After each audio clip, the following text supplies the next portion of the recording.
Aray ko! Tuhod ko! Sakit, Tatay Berting! Diyos ko, kung bata ka, oh. Ano ka ba naman? Ang liwanag ng paligid, oh. At saka, wala ka namang nakakasalubong, ah. Ikaw talaga, Andoy, kahit kailan, napakalampa mo. Hindi nga ako nahuhulog sa hagdan na yan, eh.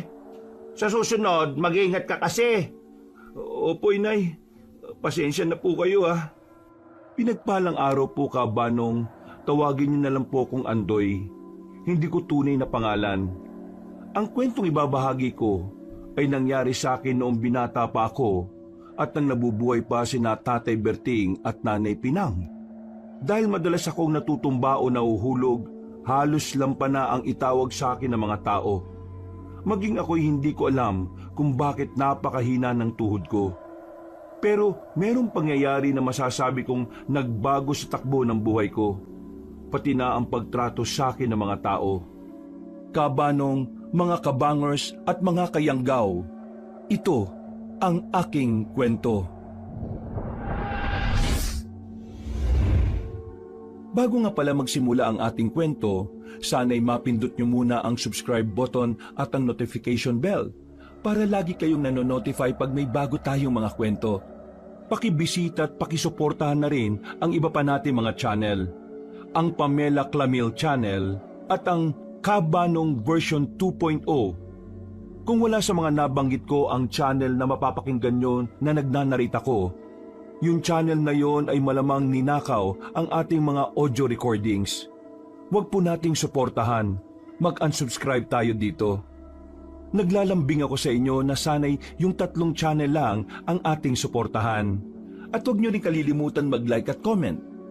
Napakalaking tulong po ito sa ating channel para mas makapagatid pa kami sa inyo ng mga magaganda at mga nakakapangilabot na mga kwento.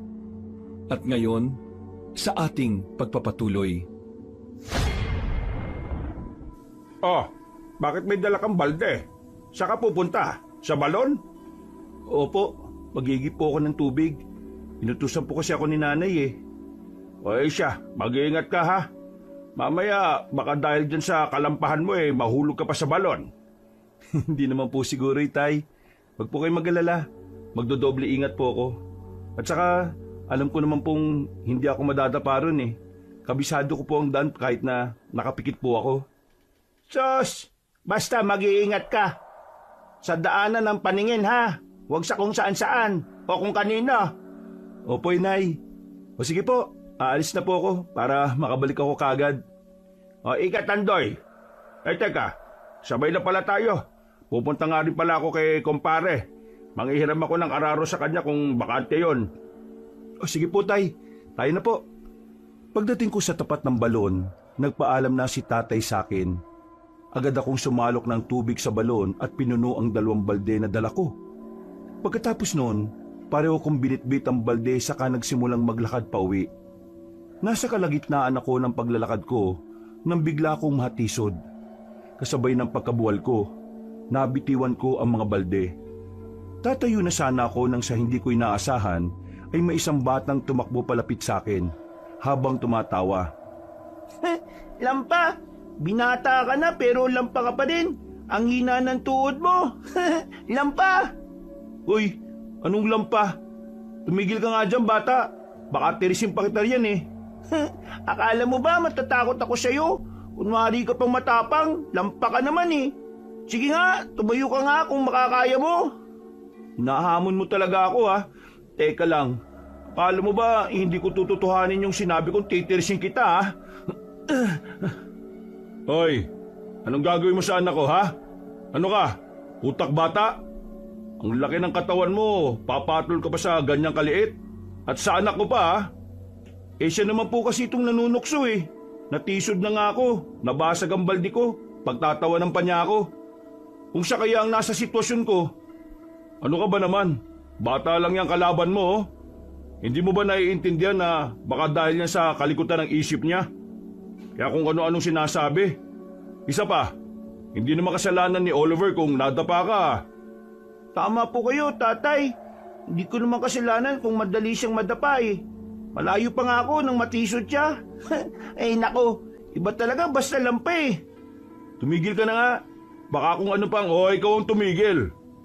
Huwag kang lalampa-lampa at isisisi sa iba. Hala, bahala ka na nga sa buhay mo. Hindi na sana mag-cruise ang landas natin. Aalis na sana ang dalawa nang biglang sumigaw si nanay. Ibinaling ko ang paningin ko sa kanya at nakita kong patakbo siyang lumapit sa amin. May hawak din siyang itak, kaya mabilis akong humakbang para salubungin siya at pigilan sa kung ano man ang gusto niyang gawin. Nang makarating na siya sa tapat ko, itinuon niya ang pansin niya sa lalaki at sa batang kasama nito. Ano? Tinutokso niyo ang anak ko? Ikaw na bata ka, hindi ka ba tinuruan ng magulang mo ng magandang asal, ha? Hoy, babae! Huwag mong pagsalita ng ganyan ng anak ko, ha? At huwag kang magtabang-tabangan sa akin dahil lang may hawak kang itak. Hindi ako nagtatabang-tabangan. Ang ayaw ko lang, tinutokso ang anak ko. Kahit nga kami, hindi namin siya pinipintasan eh. Ano naman kung lampas siya? Bakit? Hindi ba kayo nakaranas ng panghihina ng tuhod ninyo? Hindi naman namin siya tinutokso, ha? Kung tinawag man siyang lampa ng anak ko, hindi yung panunukso. Katotohanan yun. Talagang ginagalit mo talaga ako, ha? Tingnan lang natin kung... Tama na, inay. Huwag na po kayong mag-away. Ibaba niyo na po yung hawak niyong itak. Baka mamaya kayo pa madisgrasya niyan eh. Napabuntong hininga na lang ako kabanong nang sinunod ni nanay ang sinabi ko. Noon din, napalingon ako sa lalaki at sa batang kasama niya.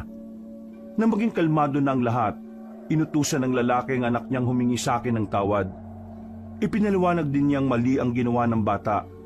Maging siya, humingi na rin ng tawad sa akin at kay nanay. Nung nagkabati-bati na kami, nag-usisa ang lalaki sa amin patungkol sa aming baryo. Ito nga ang baryo na lilipatan namin. Pinalis kasi kami sa dati naming tinitirhan eh. Pinaalis? Bakit naman? Nako, mahabang kwento. Kaya dito namin naisip na lumipat kasi meron akong kamag-anak dito. Pero hindi ako sigurado kung nandito pa rin sila eh. Teka, sino ba yung kamag-anak mo na nakatira dito? Oo nga po, kilala namin ang halos lahat ng tao dito eh. At ihatid ko po kayo sa tapat ng bahay nila kung sakali. Narinig niyo ang sabi ng anak ko. Sino ba ang pamilya niyong kabaryo namin? Sina Tio Warlito. Sila ang kamag-anak namin. Warlito? Matagal na silang nakalis sa baryong ito Siguro nasa 3 taon na. Wala na sila rito. Diyos ko, paano nito ngayon? Wala pala kami matutuluyan dito. Mali ang naging desisyon namin na pumunta pa rito. Paano na po tayo ngayon yan, Tay? Napalunok ako ng laway ko nang malaman kong sinamang Warlito pala sana ang sadya na magamang dayo. Napatingin na lang ako kay nanay at inalam ang magiging reaksyon niya. Lalo pat naging haka-haka na isang aswang yon. Dahil kahit papaano, nakaramdam ako ng awa sa kanila, nagsuwestyon ako kay nanay na sa lumang kubo na lang muna namin sila patuluyin. Nasa dulong bahagi na yun ng baryo at wala ring ibang kabahayan na malapit doon. Ayos lang ba kayo rito? Ay, oo naman. Kahit saan pa man yan. Basta may masisilungan lang kami ng anak ko. Kahit nga sa kuweba pupwede na rin kami. Pero bago kayo tumuloy ron, gusto kong magapunan na muna kayo sa bahay. Baka kung gutumin ang anak mo. Nako, nakakahiya naman ho sa inyo. May mga kamoting kahoy pa ba kayo sa paligid ng kubo? Kahit yun na lang ang iihawi namin. Pupwede na ho yun. Nakakahiya naman sa inyo. Saluhan nyo na lang kaming 3. Ako, itong si Andoy at ang asawa ko si Berting. Ay siya nga pala, ako si Pinang. Ako naman ho si Patricio. At itong anak kong si Oliver. Sasama na ba kayo sa amin? Oo, wag na ho. Ayos na kami sa kamoting kahoy. Kung meron kayong saging dun, kung po pwede, manghihingi na rin kami. Hindi na nagawang pilitin ni nanay si Mang Patricio. Pumayag na lang siya sa gusto ng magamang dayo. Itinuro na rin namin kung saan bandang naroroon ang saging na pwedeng anihin para meron silang pandagdag na pagkain. Dinala ni nanay pauwi ang mga basag na balde. Inutusan naman niya akong samahan na magama. Kaya sinunod ko yon. Pagdating naming 3 sa tapat ng lumang kubo, "Ito po yung kubo namin. Pasensya na po kayo pero malinis po yan sa loob. Diyan kasi kami nagpapahinga kapag pumupunta kami rito." Salamat Andoy. Pasensya ka na kanina ha. Ito kasi si Oliver napaka-alaskador Pasensya na po kayo, Kuya Andoy. Nadala lang po kasi ako kanina. Kitang-kita ko kasi kung paano kayo nabuwal Basta anak, huwag mo nang uulitin yon ha. Hindi lang kay Kuya Andoy mo, pati na rin sa ibang tao. Masama yun, Oliver. Alam mo na pati ako mali rin. Dahil sa halip na sitahin kita kinonsinti pa kita. Ang importante po, Mang Patricio, may natutunan po si Oliver. Tsaka kalimutan na po natin yung nangyari. Teka, ang saging na saba po pala. Nandyan lang sa unahan. Kayo na lang po ang bahalang kumuha huwag ka mag-alala, Andoy. Kami nang bahala rito. Sige po bukas. Pupunta kami rito para makapag-usap naman po tayong lahat. Magpahinga na po kayo rito May gasera rin po dyan sa loob. Sige. May dala naman akong posporo rito Salamat Nagpaalam na ako kina Mang Patricio Cabanong. Nang nagsimula na akong maglakad pauwi, binuksan na rin nila ang kubo saka pumasok doon. Habang pauwi ako, naisip ko ang patungkol sa magamang dayo. Nakaramdam ako ng kakaibang kaba nang maalala kong kapamilya pala nila si Mang Warlito. Pagdating ko sa bahay, narinig ko ang boses ni nanay at tatay na nag-uusap. Dahil doon, sa halip na pumasok sa sala, nagpa siya akong umikot para doon sa kusina dumaan. Ewan ko nga ba kung bakit naging ganyan si Andoy Habang tumatanda siya, parang mas nagiging lampalalo. Oo nga, Berting. Lahat naman ng masusustansyang pagkain pinapakain natin sa kanya simula nung bata pa siya. Ewan ko na ba kung ano nang mali sa kanya? Ay nako, kung hinayaan mo lang sana ako na isama siya sa mga lakad ko nung bata pa siya baka naging mas matibay ang tuhod niya. Ikaw kasi ginawa mong babae ang anak natin. Bakit mo ba ako sisisihin? Kasalanan ko ba kung naging ganyan siya? Hindi naman At saka, pinoprotektahan ko lang ang anak natin. Oo nga. Alam ko naman na mahal mo lang si Andoy. Pero sige, huwag ka mag-alala. May nabanggit si kumpare na isang albularyo. Magaling daw yon at nakatira lang sa kabilang baryo. Oy, anong plano mo? Gusto kong dalhin sa kanya si Andoy. Baka kung meron namang may tutulong yun Kailangan malunasan natin ang pagiging mahina ng anak natin. Baka sa susunod, sugurin pa tayo ng aswang dito at hindi siya makapanlaban. Ay nako, aswang na naman. Kung totoo mga yan, bakit wala pa ako nakakasagupa? Kung ako sa'yo, huwag mo nang pangarapin pa. Baka kung ano pang mangyari sa'yo kapag nakaharap mo yung aswang. Nasa ganung usapan ng magulang ko nang magpasya akong pumunta na rin sa sala para lapitan sila. Agad naman silang napalingon sa akin nang tanungin ko si tatay patungkol sa nabanggit sa kanyang albularyo. Noon din, naupo ako sa tabi ng mga magulang ko para makisali sa usapan nila. Sinabi sa akin ng kumpare ko na marami nang napagaling ang albularyong yon. Wala namang masama kung susubukan natin, hindi ba? Baka kung doon ka pa nga gumaling, Andoy. Sige po, tatay. Payag na po ako. Gusto ko rin naman pong magkaroon ng matibay na tuhod Saka ayaw ko rin pong tinutokso na lampa. Nakakaya po kasi sa edad kong ito, parang bata pa rin ang tuhod ko. Huwag ka mag-alala. Kapag nagamot ka na at gumaling ka, sigurado na magiging matibay rin ang tuhod mo, anak. Ay nako, hindi naman sa tutol ako dyan sa plano nyo Pero para sa akin si Andoy lang mismo ang makakatulong sa sarili niya. Konting ehersisyo lang kada umaga, siguradong lalakas din siya at hindi na magiging lampa. Susubukan ko po, Inay. Pero magpapatingin po ako sa albularyo Baka po kasi kung kinukulam na ako kaya nagiging ganito ako Ay nako, ikaw talaga, Andoy Kung ano-ano na iniisip mo Sige na, sa mga susunod na araw pupunta tayo sa albularyo. Aalamin natin kung ano ang kalagayan mo at kung ano ba ang posibleng lunas. Maraming salamat po, Itay. Ay walang anuman. O sige, magpahinga ka na.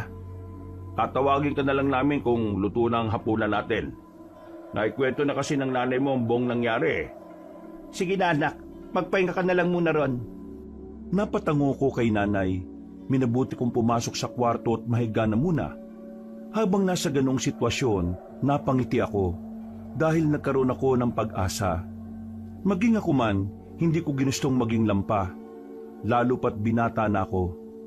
Dahil sa kakaisip ko, tuluyan na ako nakatulog. Nagising na lamang ko nang tawagin ako ni nanay para maghapunan. Habang kumakain, napagkwentuhan namin ang mag-amang dayo. Pati na ang kabaryo namin pupuntahan sana nila. Baka kung mababait naman sila eh. Saka baka hindi rin nila alam ang patungkol kay Mang Warlito. Baka nga, Berting. Isa pa, hindi naman napatunayang aswang ang matandang yun, hindi ba? Puro lang kwento at saka haka-haka. Tama ka, Pinang. Kung tutusin nga, mas mabait pang matandang yun kaysa sa ibang nakatira rito sa baryo eh. Sayang nga lang at hindi na siya nakabalik dito. Sa palagay niyo po, ano kayang pakay na magamang yun dito? Kung hinahanap po nila si Mang Warlito, ibig sabihin, may gusto silang gawin sa baryo natin. Yan ang gusto kong malaman. Bukas pupuntahan natin sa kubo para makipag-usap sa kanila. Aalamin natin kung ano talaga ang gusto nilang gawin dito. At kung bakit po itinaboy sila sa dati nilang baryo. Malalaman din natin yan. Sa ngayon tapusin na muna natin ang pagkain at nang makapagpahinga na tayo.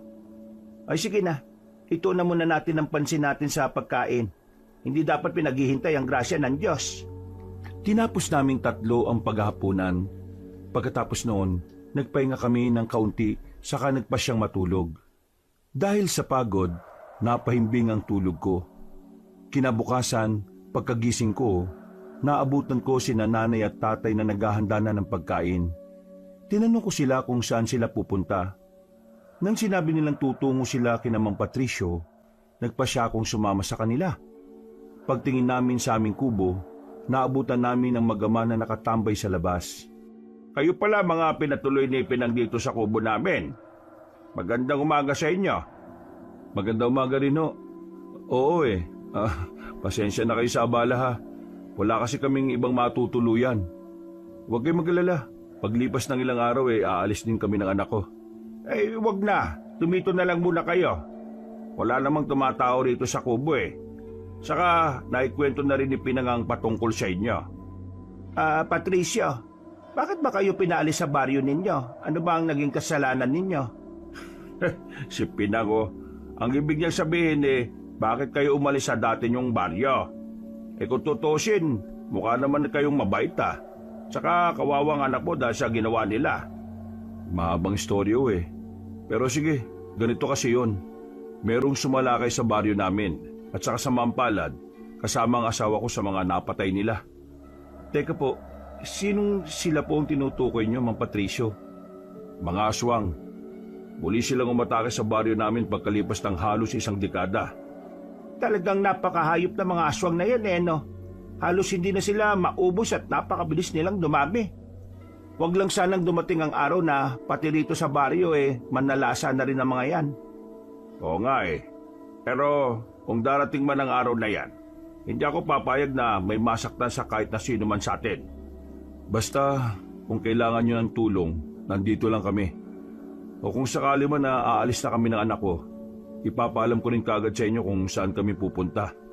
Abay, maraming salamat naman, Patricio.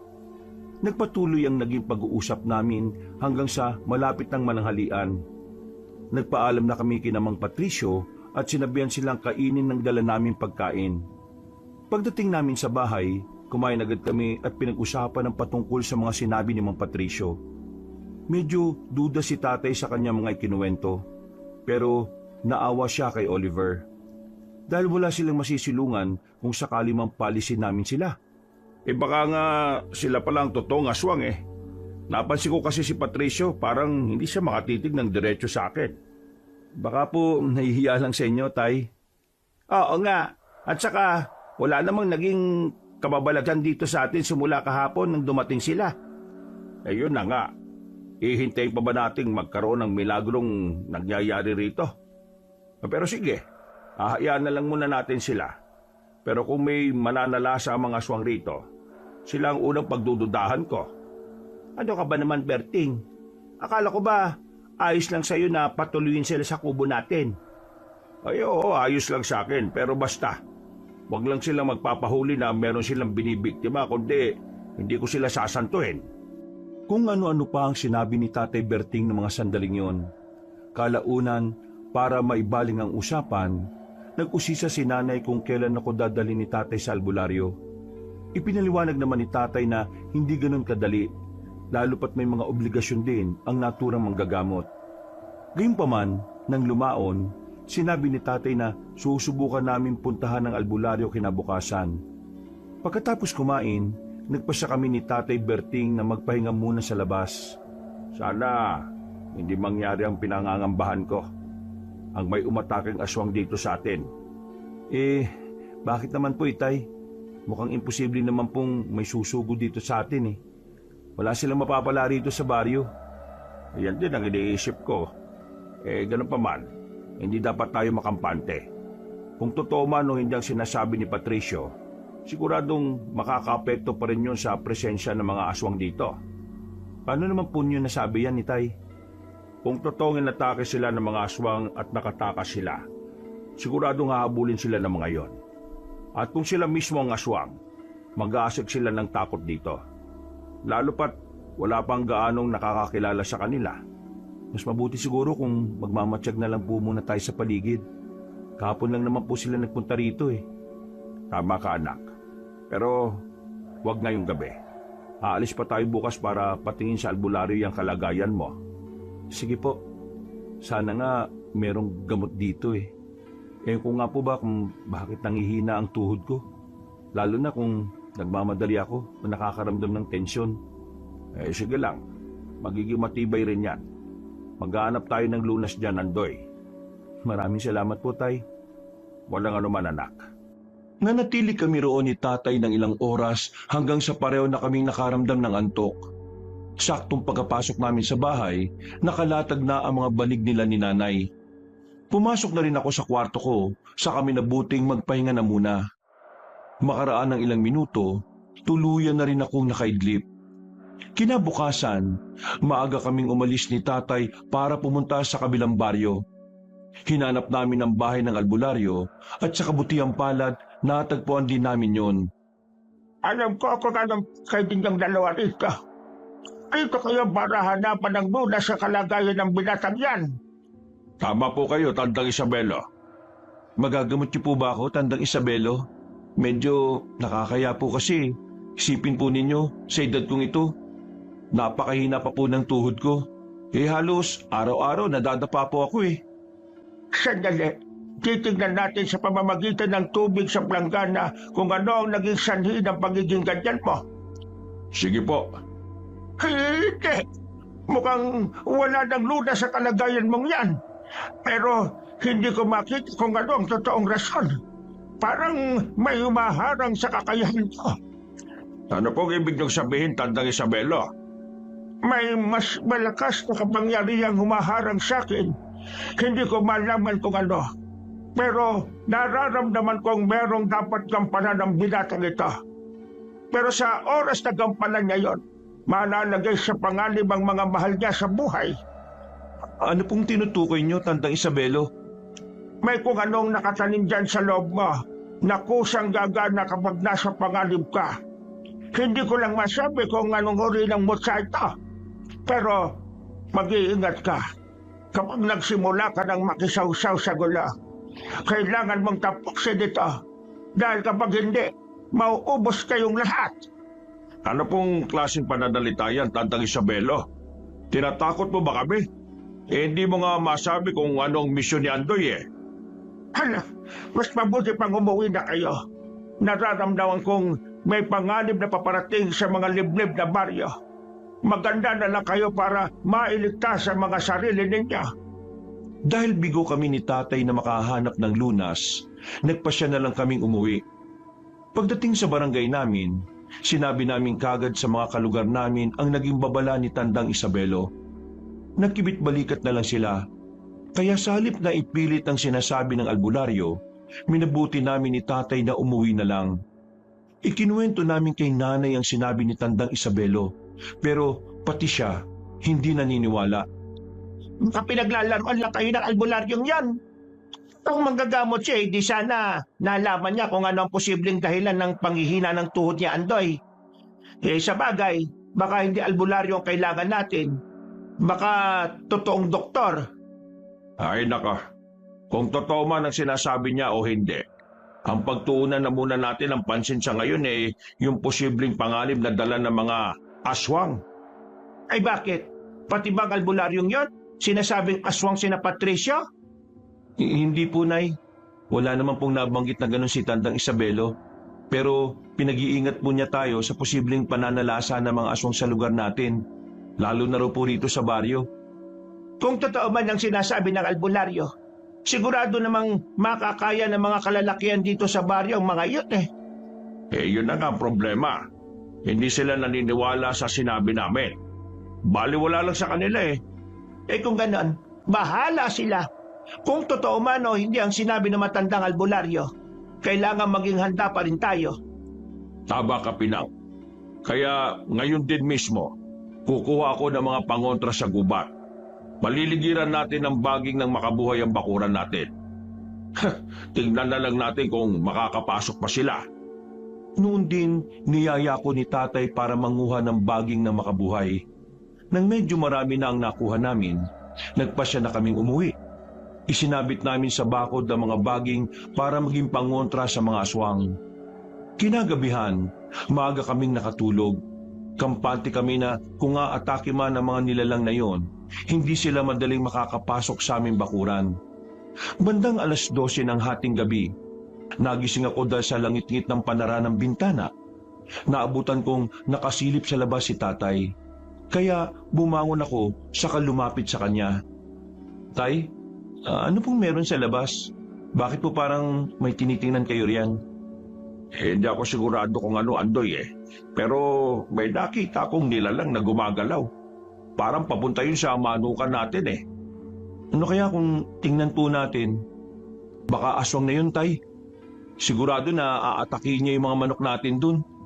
Yan nga din ang iniisip ko Tara, tingnan natin sa labas at baka kung ano pa yung mangyari sa mga manok natin. Sige po, Tay. Sandali lang po at kukuha ko ng itak. Ay sige, kunin mo na rin yung itak ko. Hindi natin alam kung ano talaga ang sadya ng nilalang na yun Baka hindi lang manok ang pakay niya rito sa atin. Oo nga po, Tay. Nakalimutan po kasi natin lagyan ng baging na makabuhay ang kulungan ng mga alaga natin Yun nga ang problema. Pero sige lang, tingnan na muna natin kung anong nilalang na yon. Bukas, lalagyan ko na rin ng baging yung paligid ng kulungan. Kailangan makasiguro tayo na walang aswang na makakapasok at makakapambiktima rito sa atin. Nagmadali kami ni Tatay, pero nang ako na ang bababa sa hagdan, nangyari na naman ang inaasahan ko. Nahulog ako, at sa kabutihang palad, nagawa kong masalo ni Tatay. Napailing na lang siya sa akin, kabanong, at nang makatayo na ako ng tuwid, muli naming ibinaling ang pansin namin sa kulungan ng mga manok. Dahil nag-iingay na ang mga alaga namin, patakbo kaming lumapit doon. Muntikan na akong madapa, pero nagawa ko ring ibalanse ang katawan ko. Ano ka ba naman, Andoy? Tumingin ka naman sa dinaraanan mo. Mabuti na lang walang matulis na bagay na nakausli sa lupa. Pasensya na po, Tay. Bigla-bigla na lang po kasing nanlalambot yung tuhod ko O yan ayos ka na ba? Hindi na ba nanginginig ang tuhod mo? Baka mamaya matakasan pa tayo ng nandiyan sa kulungan Hindi na po nanginginig, Tay. Tayo na po.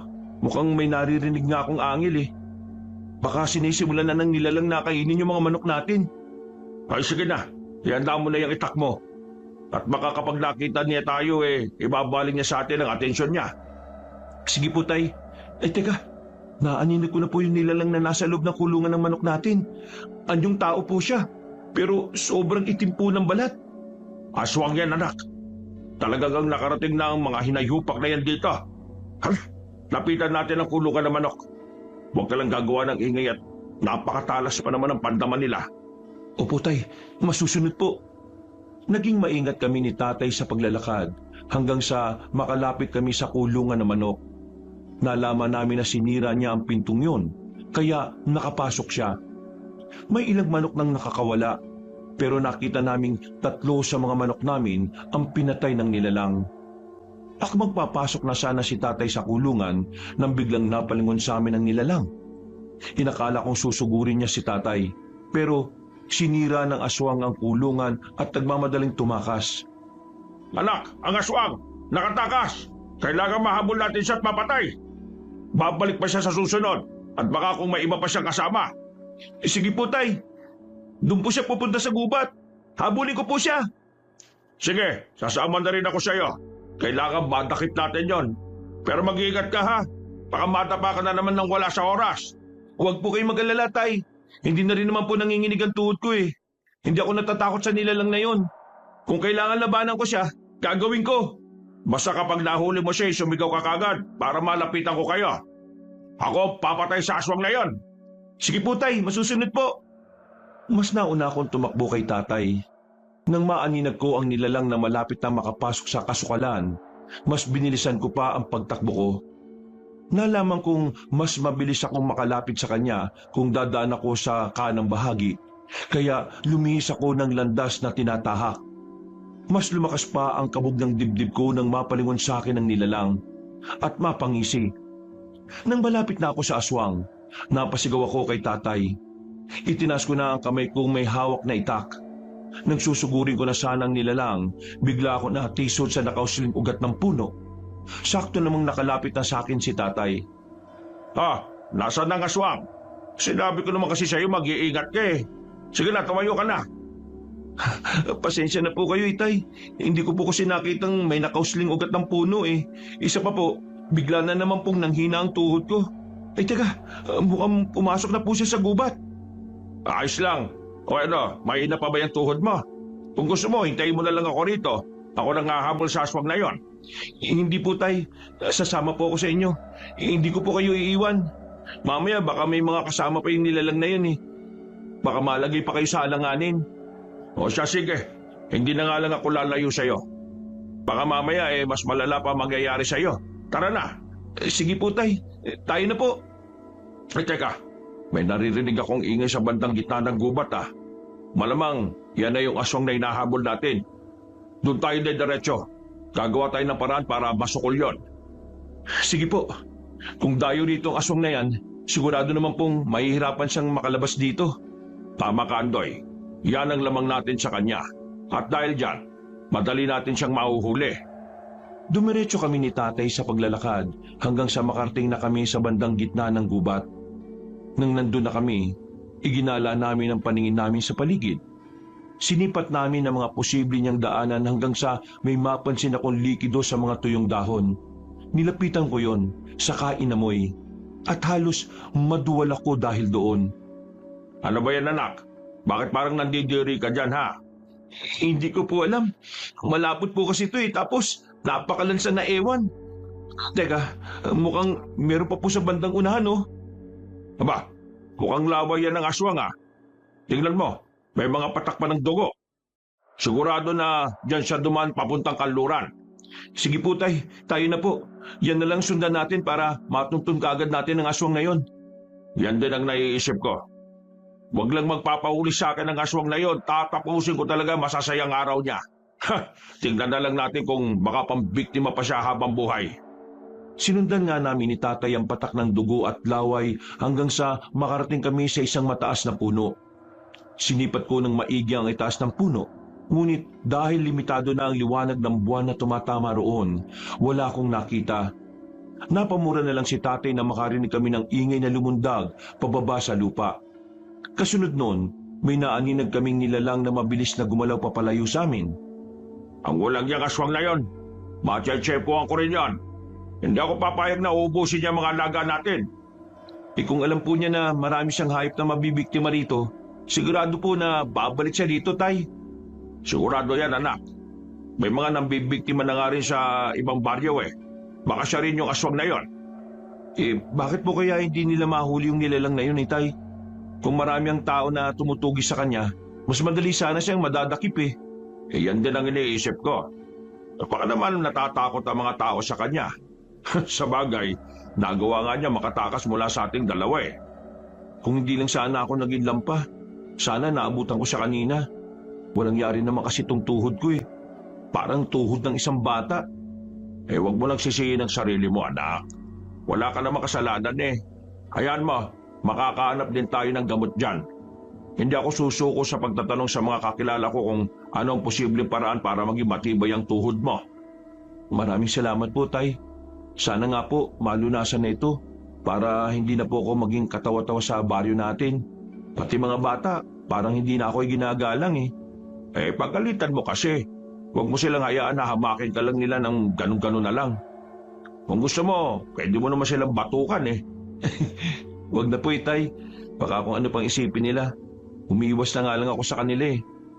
Dahil nakatakas na ang aswang, natpasya na kami ni tatay na umuwi na lang. At habang naglalakad, napagkwentuhan namin ang mga naging karanasan ko simula pa noong bata pa lang ako. Napailing na lang siya nang malamang ilang beses din akong inaway ng mga kabaryo namin dahil sa pagiging lampa ko. Pagdating namin sa bahay, nagkasundo kaming ayusin na muna ang sira ng kulungan. Itay, sa palagay nyo, sino kayo yung aswang na nananalasa rito sa atin? Para po kasing alam niya ang bawat sulok ng baryo natin eh. At saka alam din niya kung kailan at saan siya aatake. Yan ang hindi ko rin alam, anak. Pero malakas ang kutob ko na kung hindi man si Mang Morlito ang aswang, baka yung bagong salta sa lugar na ito. Paano po mangyayari yun, Tay? Kung aswang si Mang Patricio, iiwanan po ba niyang mag-isa yung anak niya para lang mambiktima? Posible. Pero baka nga kung magkasama pa sila eh. Simula kasi nung makita ko yung lalaking yon, pakiramdam ko merong kakaiba sa kanya. Hindi ko lang talaga matukoy kung ano yon. Ano po ba yung binabalak niyo, Tay? Gusto ko sanang matyagan sila. Wala namang masama kung gusto natin sila makilala ng lubusan, hindi ba? Mangyayari lang yon kung hindi nila alam na nagmamatsyag tayo sa kanila. Sige po, kung yan ang gusto niyo, yan ang gagawin po natin. Pero kailangan na maging sikreto lang natin to, ha? Hindi mo naman sasabihin sa nanay mo. Sigurado ako na magagalit yun sa atin. Sige po, Tay. Hindi po ako magkukwento sa kanya sa mga plano natin. Mabuti naman kung ganun, anak. Baka kung madulas ang dila niya, sabihin pa niya sa iba eh. Alam mo naman yung nanay mo. Opo, naiintindihan ko po kayo, Itay. Pangako po, hindi ko sasabihin sa kanya. Nang matapos na kami sa pagkukumpuni ng nasirang bahagi ng kulungan, nagpasya na kami ni tatay na pumasok sa bahay. Sa hindi ko inaasahan, muling nanghina ang tuhod ko at nabuwal ako sa sahig. Dahil sa nagawa kong ingay, napakunotno pa siya nang makita niya kami ni tatay na kapapasok pa lang sa bahay. Hindi na sana namin sasabihin sa kanya kung saan kami nanggaling, pero naging mapilit siya sa pag-uusisa sa amin. Hindi kaya nakabalik na si Mang Warlito rito? Siya lang naman dati ang bantog na aswang sa lugar natin eh. Baka gumaganti siya sa atin. Ay, Diyos ko. Natatakot ako sa mga posible pang mangyari, Berting. Wala kang dapat na katakutan. Kung totoo mang nakabalik na siya, siyang dapat na matakot sa atin. Hindi mo naman maalis sa akin ang takot. Alam mo naman na palagi ako nag-aalala sa kaligtasan ninyo. Wala kang dapat na ipag-alala. Makakaya namin labanan ng aswang na yon. Makakaya? Nakawala nga sa inyo yung aswang na pumasok sa kulungan ng manok natin eh. Hayaan mo na. Kapag naulit pa ang pangyayaring to, hindi na ako papayag na makakawala ulit yon. Ako din po, Itay. Masisiguraduhin ko na pong hindi ako matitisod o madadapa. Tungtuhod ko lang naman po ang problema eh. Tutukan mo kasi ang pag-eehersisyo para dyan sa tuhod mo. Kapag nasanay na yan, magiging matibay na rin yan. Alam mo, Pinang, pati nga yung albularyo halos wala rin alam patungkol dyan sa tuhod ng anak mo na yan eh. Tayo pa kaya? Ay siya, tama na muna kwentuhan. Malalim na ang gabi. At hindi na rin siguro babalik ngayon yung nilalang na yon. Kaya matulog na muna tayo. O siya, sige. Andoy, matulog ka na at maaga pa tayong gigising ha. Simula bukas mag-eehersisyo ka na. Tututukan na rin natin ang pag-aaral mo ng pakikipaglaban sa mga nilalang na yon. Sige po, Itay. Natulog na nga ako pagkatapos kong sumagot kay tatay. Kinabukasan, maaga kaming nagising. Pinag-ehersisyo niya ako at tinuruan kung paano makipaglaban. Naging ganun ang gawain namin ni tatay bago kami pumunta sa bukid. Kahit papaano, napansin kong naging matibay na rin ang tuhod ko at hindi na ako kadalasang nadadapa. May ilang bata pa rin nangungutya sa akin pero gaya ng dati, hindi ko na sila pinapatulan. Isang umaga, Ganyan nga, anak. mas naging mahusay ka na kaysa sa nung unang araw ng pagsasanay mo. Napansin ko rin na naging mas matibay na ang tuhod mo. Hindi ka na nadadapa palagi. Oo nga po, Tay. Saka kahit papaano, mas nadagdagan po yung kumpiyansa ko sa sarili ko. Sigurado po na hindi na rin ako tutuksoy ng mga kabaryo natin. Nakakatiyak ako, anak. Baka nga kung hahanga pa sila sa iyo eh. Ngayon, handa ka nang makipaglaban sa mga aswang. Ipagdasal na lang natin na sana hindi na maging mahina yung tuhod mo kapag nasa panganib na tayo. Hanggang ngayon nga po, yan pa din ang naiisip ko eh. Paano na lang kung humina na naman ang tuhod ko kapag nasa gitna na tayo ng laban? Hindi natin alam kung manghihina pa yan o hindi. Malalaman na lang natin yan kapag muli nating makaharap ang aswang na yon. Tinapos ko ang pag-iinsayo ko sa kasumama na kay tatay papunta sa bukid para tulungan siya.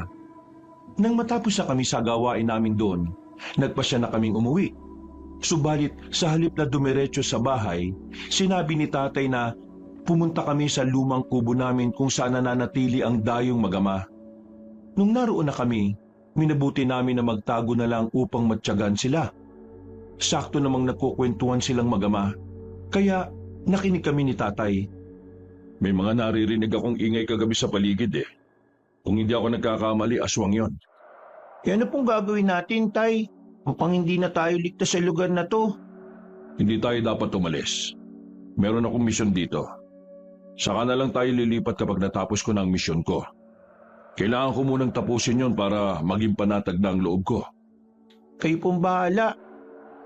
Kaso, paano kung tao ang pagbintangan nilang nananalasa rito? Baka po kung yun ang isipin nila eh. Huwag mo nang alalahanin yun, anak. Bahala sila kung ano man ang isipin nila. Basta, huwag ka lang nilang sasaktan. Ibang usapan na yon. Oo nga po. Pero mukhang wala rin naman pong ibang tao na nakakapunta dito eh. Ligtas naman po tayo dito, Tay. Yan din ang naiisip ko. Mas ligtas tayo rito kaysa sa naunang baryo kung saan tayo nagpunta. Napatitig na lang ako kay tatay. Na mga sandaling yon, dahil hindi na namin gaanong naririnig ang usapan ni Mang Patricio at Oliver, nagpasya kami ni tatay na mas lumapit pa ron. Pero sa hindi inaasahan, bigla na naman akong nadapa kabanong. Nakagawa ako ng ingay kaya kinabahan ako. Napalingon na lang ako nang makita kong papalapit na ang mag-ama sa amin. Lampad talaga oh. Wala pa rin siyang pinagbago, Tay. Para po talagang bata si Kuya Andoy.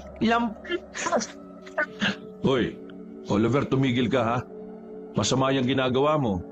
Hindi mo dapat pinagtatawanan ng ibang tao dahil sa kanilang sitwasyon. Paano na lang kung ikaw naman ang nasa sitwasyon nila? Ha? Pasensya na po, Tay. Hindi ko na po ulitin. Abay, dapat lang. Nakakaya sa kanila oh. Pinapatuloy na nila tayo rito pero ito pang igaganti natin. Sige, humingi ka ng tawad kay Andoy. Sige po, Tay. Kuya Andoy, pasensya na po ah. Hindi ko po kasi napigilan ng sarili ko eh. Ayos lang, Oliver. Kasalanan ko rin naman kung bakit lalampa-lampa ako palagi eh. Mang Berting, nandito pala kayo. Ano bang kailangan nyo? Papaalisin nyo na po ba kami rito? Aba, hindi, Patricio. Nandito lang kami para bisitahin kayo. Hindi rin kasi kayo gumagala eh. Pumunta rin kayo minsan sa bahay namin. Hayaan nyo. Kapag nakabuelo kami, gagala kami ron. Naninibago pa kasi kami rito sa baryo nyo eh. O siya, aalis na rin kami. Siniguro lang din kasi namin na maayos sa kalagayan nyo rito. Huwag po kayo maglala. Maayos lang ang lagay namin dito.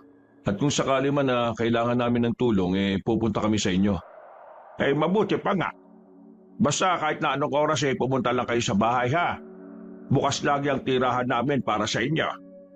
Nang mga panahong yon, kabanong, nagpaalam na kami ni tatay sa dayong magama. Bago kami tuluyang umalis, iginala pa namin ang paningin namin sa paligid. Nang wala kaming napansing kakaiba, tuluyan na kaming umalis doon at nagsimulang maglakad pauwi sa bahay namin. Wala ka bang napapansin kay Patricio? Bakit po, Tay? Napansin ko kasi parang balisa siya.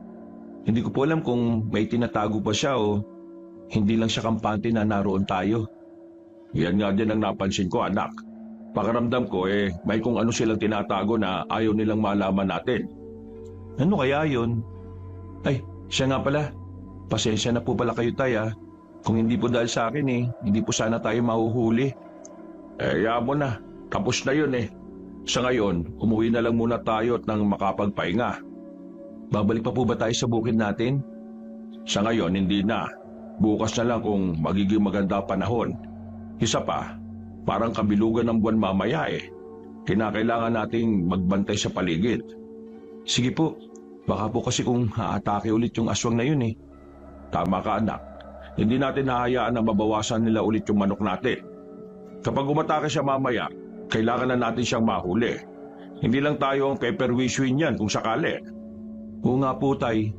Hayaan nyo, hindi ako matutulog mamaya. Makikiramdam ako sa paligid. Hindi lang natin pakikiramdaman ang paligid. Mas maigi kung rumonda na muna tayo para masiguro natin ang kaligtasan natin at ang ating mga alaga. Opo, sige po, Tay. Pagka-uwi namin ni Tatay, kumain kami ng pananghalian saka nagpahinga na muna kami. Kinahapunan, tumulong kami kay Nanay sa mga gawaing bahay. Hanggang sa matapos yon.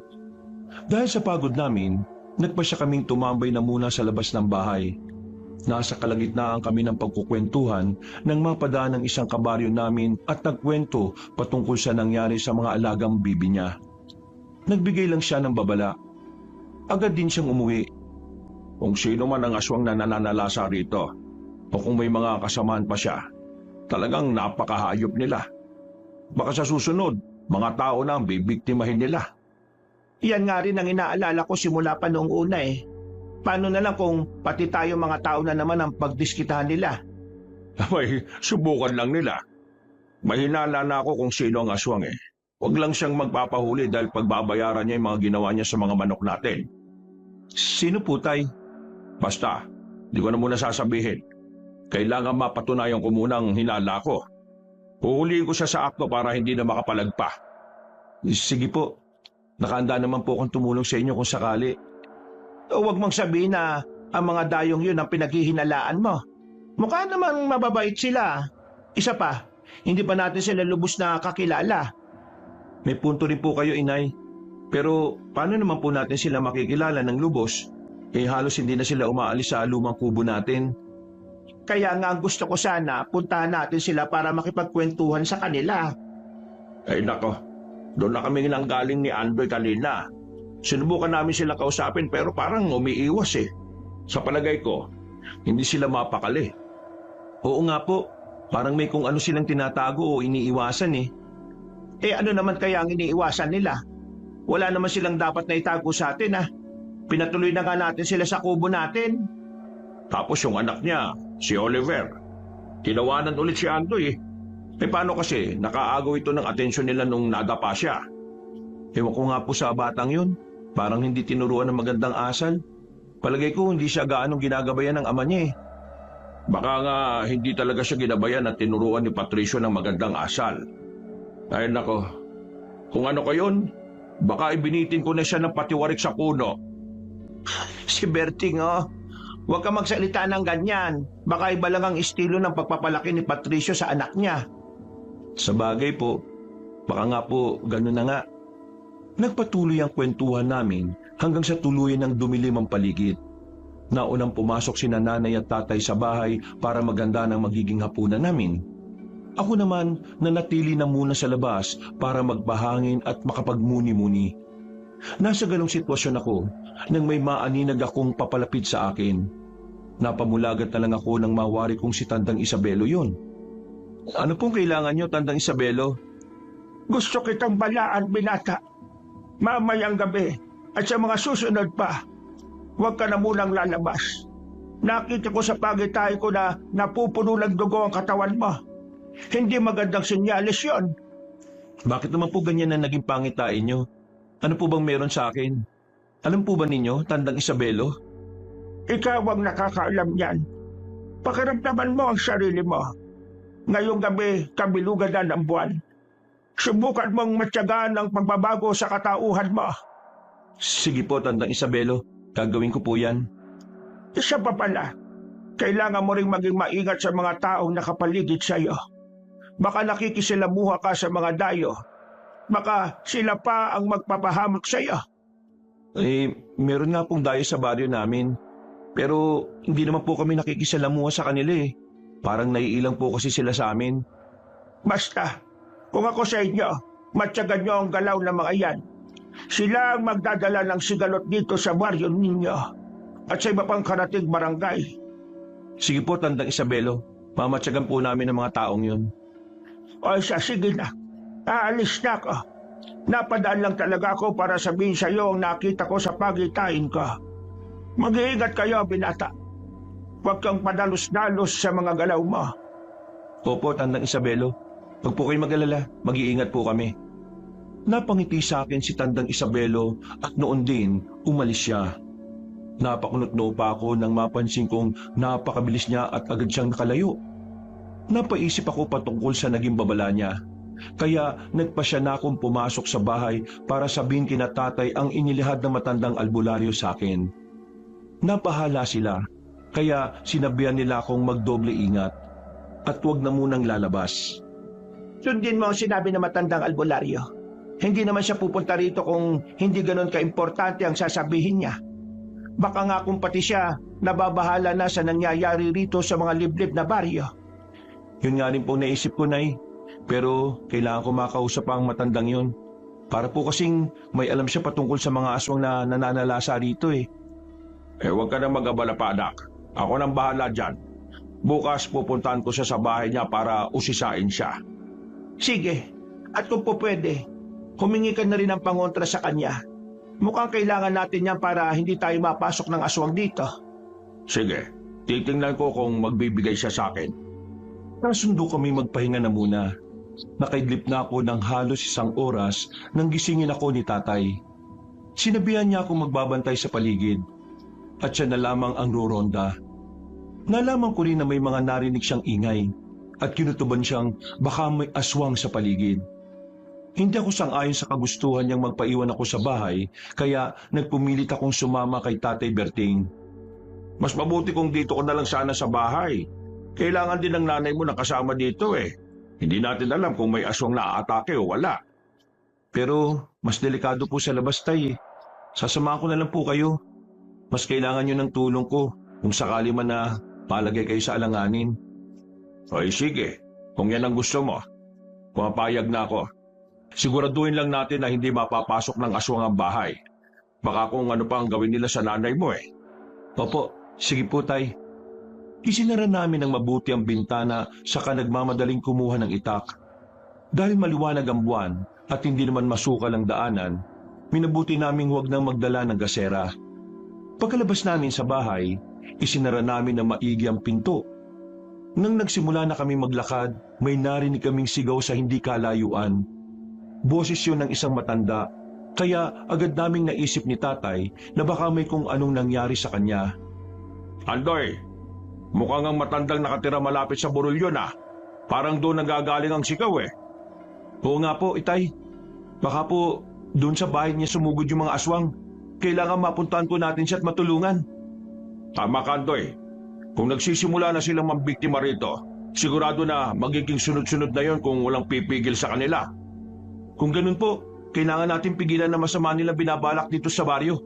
Ang kaso, hindi natin alam kung sino talaga ang mga aswang eh, at kung sino ang pinuno nila. Yan din ang iniisip ko, Andoy. Pero alam kong hindi magtatagal, malalaman din natin ang totoo. Malakas ang kutob kong may kinalaman sina Patricio rito. Nagsimula lang naman ulit ang pangyayari ito nung dumating sila eh. Alam po ninyo, parang unti-unti na rin po ako nakukumbinsi sa ideyang yan. Ang kaso, hindi po natin sila naaaktuhan eh. Huwag ka mag-alala. Pagkatapos ng gabing ito, roronda tayo sa paligid nila. Aalamin natin kung ano ginagawa nila kapag sumasapit na ang dilim. Sige po, Itay. Nagpatuloy kami sa paglalakad hanggang sa matanaw na namin ang kubo na matandang nakatira sa paanan ng bundok. Hanggang sa matanaw na namin ang kubo na matandang nakatira sa paanan ng burol. Sinipat namin ang direksyon yon hanggang sa may napansin kaming gumagalaw. Kinutuban kaming tama ang hinala namin. Kaya patakbo na kaming lumapit ni tatay roon. Sa kabutihang palad, hindi ako nadapa. Kaya naging kampante ako ng mga oras na yon. Anak, Dumito ka lang. Ako nang bahalang lumapit dyan. Aalamin ko lang kung anong totoong nangyari. Sigurado po ba kayo, Tay? Baka po marami ang mga aswang na nandyan eh. Hindi po kaya kayo malagay sa alanganing sitwasyon? Hindi naman siguro, Andoy. Mag-iingat naman ako eh. At hanggat maaari, hindi ako magpapakita sa kanila. Kung ganun, kayo po ang bahala. Lalapit na lang din po ako sa bahay na yan para kapag kailangan nyo ng tulong, madali po ako makakaresponde. Mas mabuti pa nga. Plano ko kasing umikot para malaman ko kung anong sitwasyon na matanda eh. Siya munang uunahin ko bago ko pagtuunan ng pansin ng mga aswang. Kayo pong bahala. Kung anong makabubuti, Tay, yan ang gagawin natin. O sige, tara na. Hindi dapat tayo nag-aaksaya ng oras dito. Naunang naglakad si Tatay kaysa sa akin. Nang medyo nakalayo na siya, hinugot ko ang itak ko saka inihanda ang sarili ko sa posibleng mangyari. Walang ano-ano, may nakita kong aswang na palinga-linga sa paligid. Dulot ng pangamba kong mahuhuli niya ako, mabilis akong nagtago sa likuran ng isang malaking puno. Ilang sandali pa, nakaamoy ako ng malansa. At dahil doon, nakaramdam ako ng kakaiba sa katawan ko. Walang ano-ano, nakarinig ako ng boses sa likuran ko. Naamoy mo ba ang malansang yan? Ano ang nararamdaman mo sa katawan mo? Tandang Isabelo? Paano kayo nakarating dito? Anong ginagawa niyo rito? Nandito ako para saksihan ang pakikipaglaban niyo sa mga aswang na nariyan. Sa ngayon, baka napatay na ng mga aswang matandang nakatira dyan sa kubo. Paano niyo po nalaman na may aswang dyan? Saka, bakit hindi po ninyo siya tulungan? Teka, umaangil na ang aswang. Baka kung napaano na si Tatay. Isa akong albularyo. Malakas ang kutob ko. Sige, bilisan mo ang pagpunta riyan at nangangalib na ang tatay mo. Gamitin mo ang lakas mo para labanan ng mga aswang na yan. Sige po, pero wag po kayong aalis dito ha. Marami pa po kayong tatanong sa inyo. Alam ko pong kayo ang makakasagot sa kakaibang nararamdaman ko. Nagsimula lang ito nang makalanghap ako ng malansang dugo eh. Oo nga, hihintay ko kayong mag-ama rito. Manunod ako sa laban ninyo. Hindi na ako sumagot pa sa matandang albularyo. Nang marinig ko ang pagsigaw ni Tatay, patakbo kong lumapit sa kinaroroonan niya. Namangha pa ako ng mga panahong yon dahil hindi man lang nanlambot ang tuhod ko. Napansin ko rin na nag-ibayo ang bilis ko, kaya agad akong nakalapit kay Tatay. Dahil nakikipaglaban na siya sa tatlong aswang na naroon, minabuti ko na lang na tulungan siya. Habang nakikipaglaban sa mga nilalang, hindi na rin namin naiwasang magkwentuhan. Andoy, kailangan mapatay natin ang tatlong ito. Nabiktima na nila yung matandang nakatira dito sa kubo. At hindi malabong maulit pa ang mga ganitong pangyayari. Oo nga po, Tay. Alam ko, kanina, habang nagtatago ko, sobrang lakas ng amoy na nalalanghap ko. Napakalansa po. Ha? Paano mo naamoy yon? Hindi ko nga naamoy yon kahit na malapit ako. Hindi ko nga rin po alam eh. Tapos po, naramdaman ko pong nag-iba yung lakas at liksi ng katawan ko, Tay. Para po ako nagkaroon ng kapangyarihan. Nababaliw ka na ba? Paano nagkaroon ka ng kapangyarihan eh? Nakita ko nga kanina, muntikan ka na namang madapa. Hindi ko po maipaliwanag, Tay eh. Pero kung gusto niyo po, susubukan kong kalabanin ng mag-isang tatlong to para malaman ko na rin po kung gaano katotoo yung nararamdaman ko. Sige, hayaan kitang labanan sila. Aatras lang ako na konti Pero kung malalagay ka sa alanganin hindi ako mag-atubiling tulungan ka. Sige po, Tay. Pagkatras ni Tatay, hinarap ko ng mag-isa ang tatlong aswang. Agad din nila akong inatake, kaya nilabanan ko sila gamit ang hawak kong itak.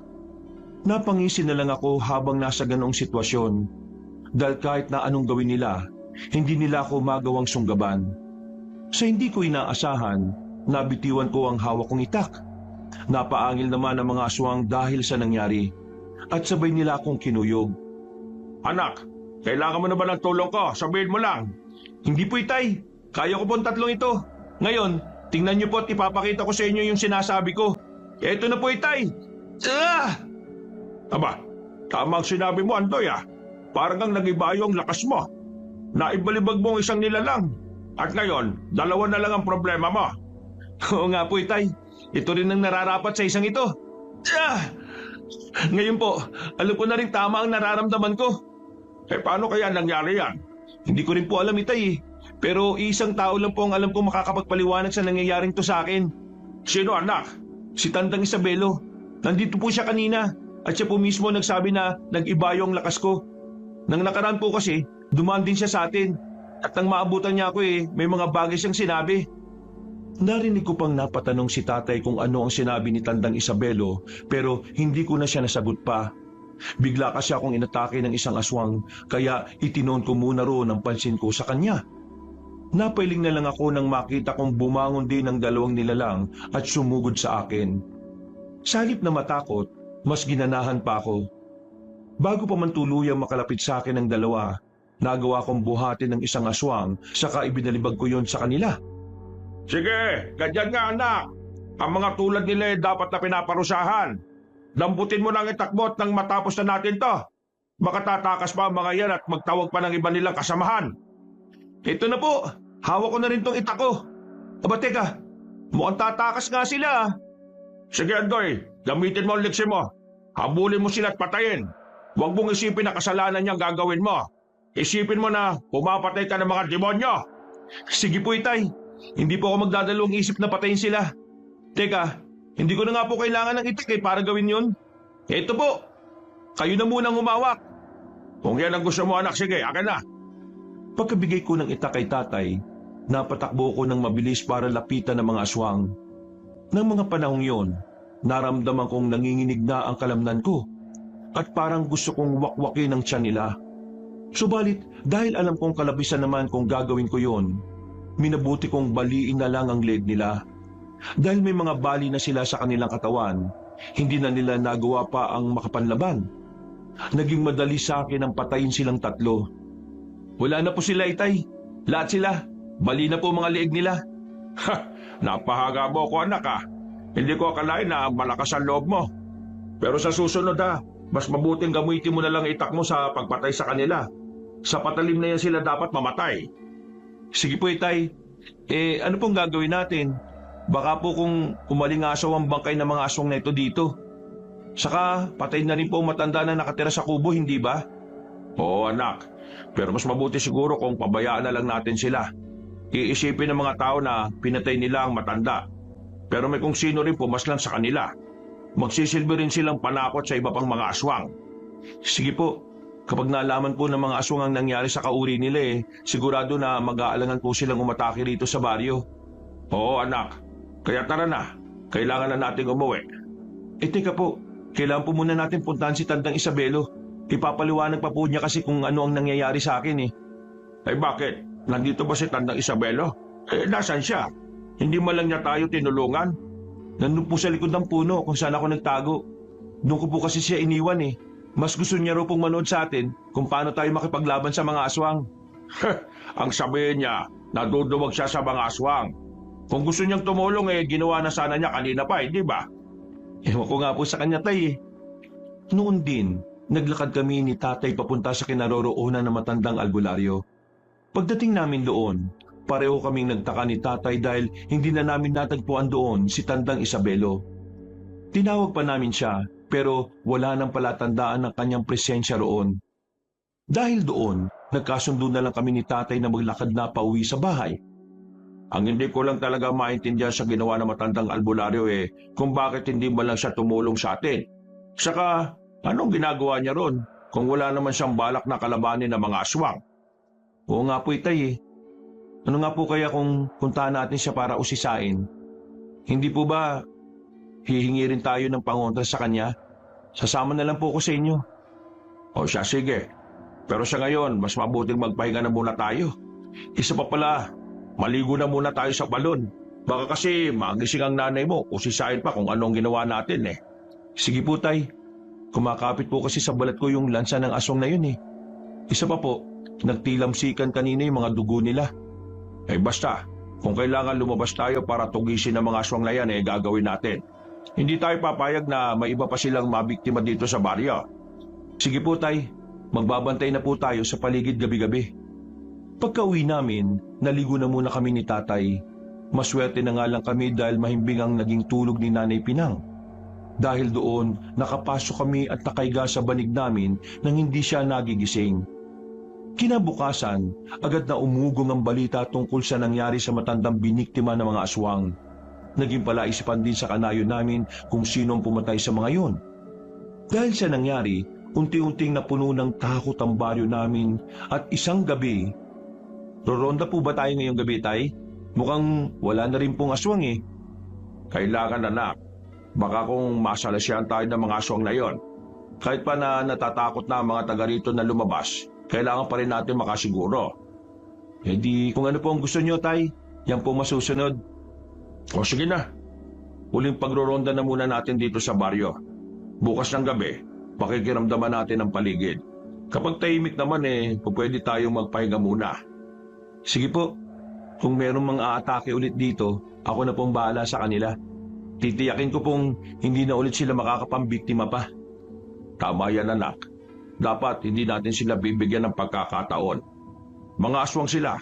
At kung magiging mahina lang tayo at matatakutin, may magagawa nila tayong matalo. Oo nga po, Itay eh. Kaya nga po, sinisikap kong maging matapang ngayon. Hindi ako papayag na lamunin ako ng takot ko sa mga nilalang na yan. Ala, sige na. Kunin mo nang itak natin sa kalampara. Aalis tayo para rumonda sa paligid. Nang makuha ko ng itap, nagsimula na kaming rumonda ni Tatay. Inikot namin ang buong baryo. At sa kabutiang palad, wala kami nakasagupang aswang. Dahil doon, kampante na kaming wala ng aswang na susugod sa barangay namin para manggulo. Napagkasunduan na lang din namin ni Tatay na umuwi na sa bahay para makapagpahinga. Nasa kalagitnaan na kami ng paglalakad namin pauwi sa bahay nang may mga mabibilis na nilalang na dumaan sa gilid namin. Itay, ano po kaya yun? Bakit parang hangin lang sila kung gumalaw? Hindi ko po masyadong naaninagan eh. Kung hindi ako nagkakamali, yun na nga ang aswang na tinutugis natin. Baka tumakas sila at nagpunta sa ibang lugar. Ano pong ibig niyo sabihin? Lumipat sila ng lugar na pwede nilang atakihin? Kung ganun po, nagtagumpay tayo ng protektahan ng baryo mula sa kanila? Tama ka, anak. Nagtagumpay tayo. Ngunit kung hahayaan natin na sa ibang baryo na naman mananalasa ang mga nilalang na yon, para na rin tayong natalo. Tama po kayo, Tay. Kaya kung magkakaroon sana tayo ng pagkakataon, siguraduhin na rin po natin ligtas sa mga taga-kabilang baryo. Pwede naman natin silang hayaan na lang. Opo, pero nakokonsensya ako kung hahayaan ko na lang sila. Sa ngayon, kailangan nating gawin kung ano man ang ating makakaya. Kung gusto mo, pupunta tayo ron. Ano, payag ka? Sige po. Kailangan na mapigilan natin ang nilalang na yun. Kung hindi sila magpapataboy sa atin, mas mabuti nang ubusin po natin sila. Oo, anak. Hindi natin sila bibigyan ng pagkakataon para lumapan pa. Patayin sila kaagad. Pumunta kami sa kabilang baryo, pero nabigo kami ni Tatay na makita roon ang mga aswang. Hindi kami naging kumbinsido na walang mga nilalang roon. Kaya naghintay pa kami hanggang sa umabot na ng hating gabi. Dahil mag-isa lang si Nanay sa bahay, nagpasya na kaming umuwi na. Naabutan naming gising si Nanay at nakadungaw sa bintana. Kaya minabuti na naming ipaliwanag kung ano ang ginawa namin. Bakit kayo lumabas ng ganitong oras? Hindi ba nyo alam na napakadelikado ngayon? Baka matsyempuhan nyo yung mga aswang. Wala ka nang dapat na ipag-alala, Pinang. Lumabas nga kami sa karumoda para masiguro na ligtas ang paligid natin. Tama po si Tatay, Nay. Pero ngayon pong wala na po mga aswang dito, makakampante na po tayo. Mas magiging tahimik na ang buhay natin. Ay nako, salamat naman kung ganon. Kahit na nasa loob ako ng bahay hindi pa rin nawawala ang pag-aalala ko. Iniisip ko palang napapasukin tayo ng mga aswang. Para na akong kinikilabutan Pero ngayon, nakalis na ang mga aswang. Inalam na nga namin kung nagpunta sila sa kabilang baryo pero wala rin naman sila ron. O siya, matulog na muna tayo. Bukas na lang natin ipagpatuloy ang kwentuhan. Mas mabuti pa nga. Nakaaramdam na rin ako ng antok Maaga pa akong pupunta sa bukid bukas. Aalamin ko kung anong pananim ang pwede kong itanim doon. Oo. Andoy, patulog ka na rin. Lumalalim na mga mata mo. Noon din, nagpasya na akong bumalik sa higaan ko. Sinikap kong makaidlip at sa kabutiang palad, nakatulog din ako. Dahil hindi na nanalasa ang mga aswang sa kabilang baryo, nakampante akong nakalis na sila. Ganun pa man, sa hindi ko malamang dahilan, may kung ano akong hindi maipaliwanag na nararamdaman patungkol sa kapaligiran ko. Makalipas ang ilang araw, dahil may nakabinbin pa kaming gawain sa bukid, maaga kaming umalis ni tatay papunta doon. Sa hindi namin inaasahan, nakasalubong namin si Mang Patricio at Oliver na nagmamadaling naglalakad. Mang Berting, Andoy, ang aga niyo yatang pumunta sa bukid. Maraming salamat sa pagpapatuloy nga pala sa amin ng anak ko, ha? Kuya Andoy, hindi na po kayo lampa? Hindi na kayo nadadapa? Teka, bakit bigla naman ang alis niyo? Saan na kayo pupunta niyan? Hindi ko alam pero mukhang nagiging delikado na ang baryong ito sa amin eh. Hindi na ito mabuti para sa plano ko para sa amin ni Oliver. Bakit po? Ano pong ibig niyong sabihin, Mang Patricio? Huwag na kayo magkaila pa. Alam niyo kung ano ang ibig kong sabihin. Hindi namin alam kung anong tinutukoy mo, Patricio. Pero iisa lang ang naiisip kong may kaugnayan sa sinasabi mo. Mga aswang. Yan nga. Kung ako sa inyo, itigil na ninyong panunugis ng mga aswang. Hindi nyo alam kung anong magiging epekto niyan. Hindi lang sa inyo, kung hindi pati na sa mga taong nakapaligid sa inyo. Dadanak lang ang dugo rito kung ipagpipilitan nyo ang gawain yan. Paano po ninyo nalaman na gawain namin yan? Sino po ba talaga kayo? At anong pakay nyo sa baryong to? Hindi na mahalaga yon. Aalis na kami ng anak ko rito. Nabulilyaso na ang plano ko eh. Kung naging maingat lang sana kayo, hindi kayo makikilala. Yun nga lang, mas nakilala kayo dahil sa pagiging lampa ni Andoy. Anong planong tinutukoy mo? Huwag mo sabihin na totoo nga ang hinala namin na kayo mga aswang na nananalasa rito. Oo nga po, simula nung dumating kayo rito, mas naging agresibo na ang mga aswang eh. Isa pa po, pati si Tandang Isabelo, minsan na rin nagbabala patungkol sa inyo. Tandang Isabelo? Ang matandang albularyo? Siya pa talagang nilapitan nyo, ha? Bakit ka napatawa? Huwag mong sabihin na totoo sinasabi niya. Ikaw bang aswang na nananalasa rito? Hindi sumagot si Mang Patricio kay tatay. Nagpatuloy siya sa pagtawa at nagsimula na silang maglakad palayo ni Oliver. Napailing na lang ako, Kabanong. Dahil hindi man lang sumagot sa mga tanong namin si Mang Patricio. Ganun pa man, minabuti na lang din namin ni tatay na maglakad papunta sa bukirin namin. Habang nagtatrabaho ron, hindi namin maiwasang mapagkwentuhan si Mang Patricio. Napansin mo pa yung reaksyon niya nung akusahan natin siya na siya ang aswang na nananalasa rito, Andoy? Opo, tay. Parang nababalisa siya eh. Pati nga po si Oliver napayuko. Parang nahihiya.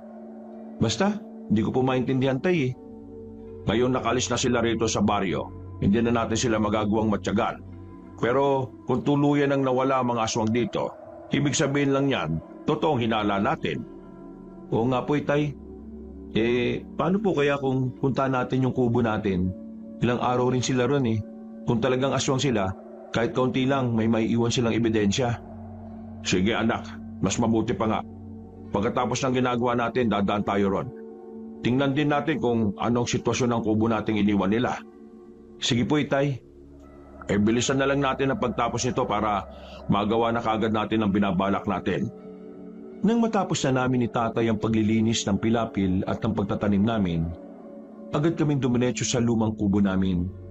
Inalam namin kung may mga naiwan sila Mang Patricio ron, pero wala kaming nakita. Maliban sa isang gutay-gutay na damit na puno ng dugo. Sinabi ni tatay na kung karaniwang tao lang si Mang Patricio, hindi sana magiging ganun ang damit niya. Paano po kaya nagkakamali po tayo, itay? Paano po kung isa pala siyang manunugis ng aswang? Baka po nakipaglaban siya sa aswang kaya naging ganitong damit niya. Ano ka ba naman? Nakita mo naman na kahit lampa ka, parang mas mahina pa nga siya sa iyo eh. Hindi naman po natin mahuhusga ng taong yun. Hindi nga natin siya nakausap ng matagal, di ba? Oo nga, ano. Paano kaya kung totoo yung naiisip mo? Kaso, kung manunugis siya, bakit hindi man lang natin siya nakita nung may mga nakasagupa tayong aswang? Sa bagay, may punto rin po kayo. Mabuti pa nga, si Tandang Isabelo nandun nung sinubukan nating tulungan ng matanda eh. Yun nga lang, nabigo tayo. Mas nauna pang kainin ng mga aswang ang laman loob na matanda kaysa sa pagdating natin eh. Teka, paano po kaya kung si Tandang Isabelo po yung pinuno nila?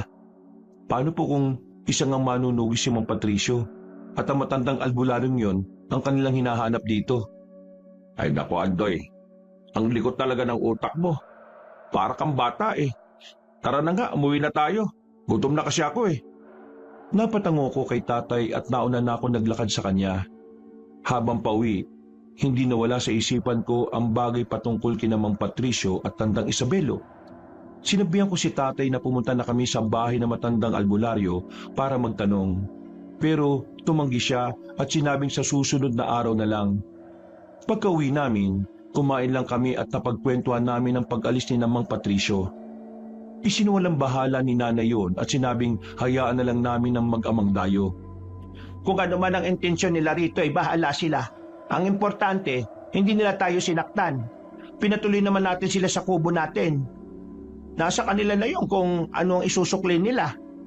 Tama ka, pero ngayong nakalis na sila, malabo na silang bumalik pa. Kung talagang ang aswang si Patricio, mas mabuti na nga itong lumayas na sila sa baryo natin. Oo nga po, marami na rin kasi ang napirwisyo ng nilalang na yun eh. Kung nataon lang na nahuli namin si Mang Patricio na merong masamang ginagawa, malamang napatay na rin namin siya. Eh kung ginawa niyo yon, sigurado na magiging kawawang anak niya. Maliit pa si Oliver at sigurado na hindi niya alam ang gagawin kung sakaling may masamang mangyari sa ama niya.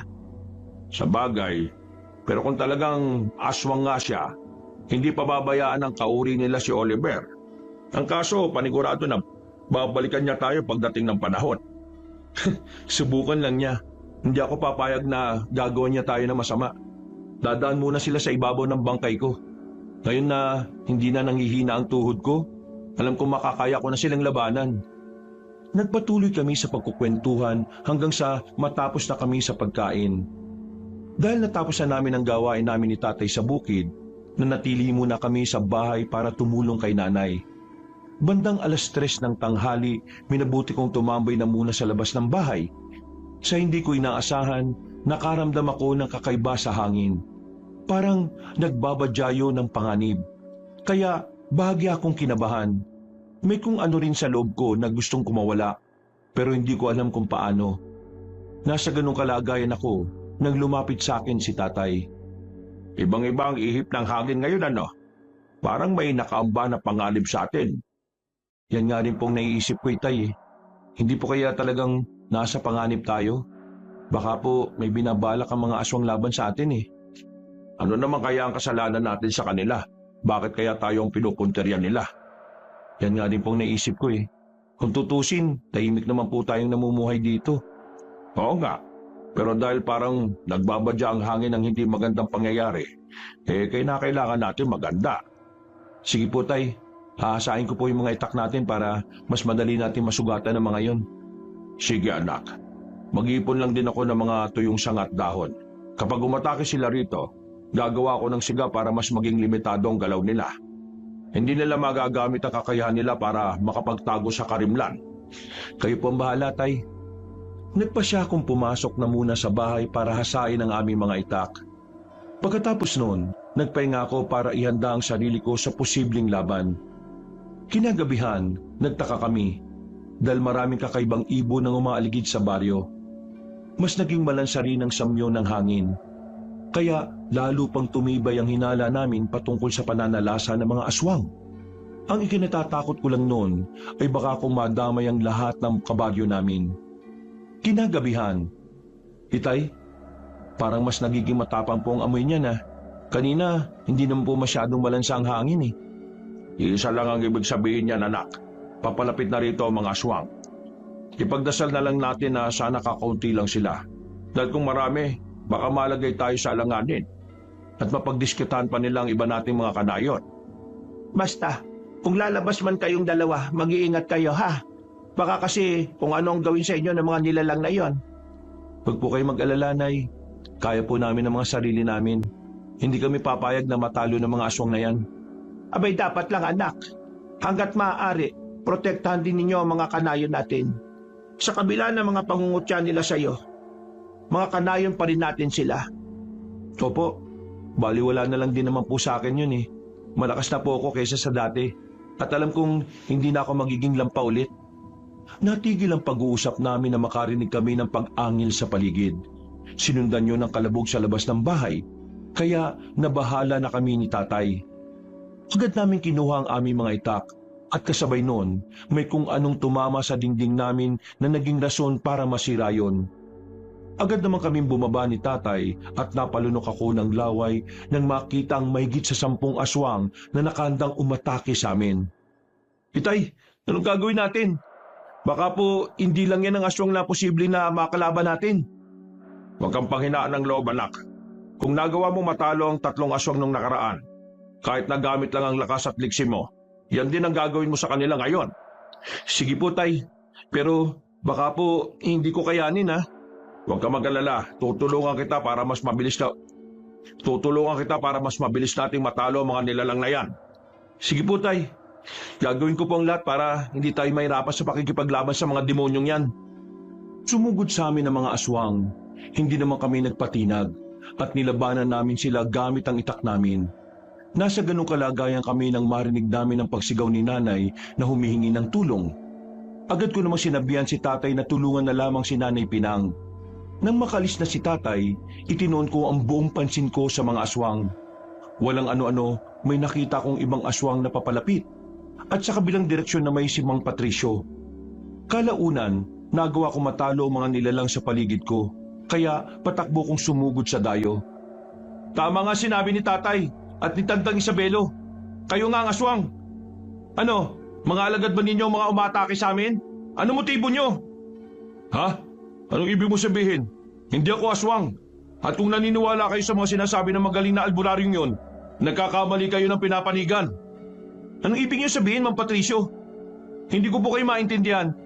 Kung kamag-anak nyo si Mang Warlito, ibig sabihin, mga aswang din kayo. Anong pinagsasasabi mo? Hindi aswang ang tiyo ko. Isa siyang manunugis ng mga aswang. Alam ko na.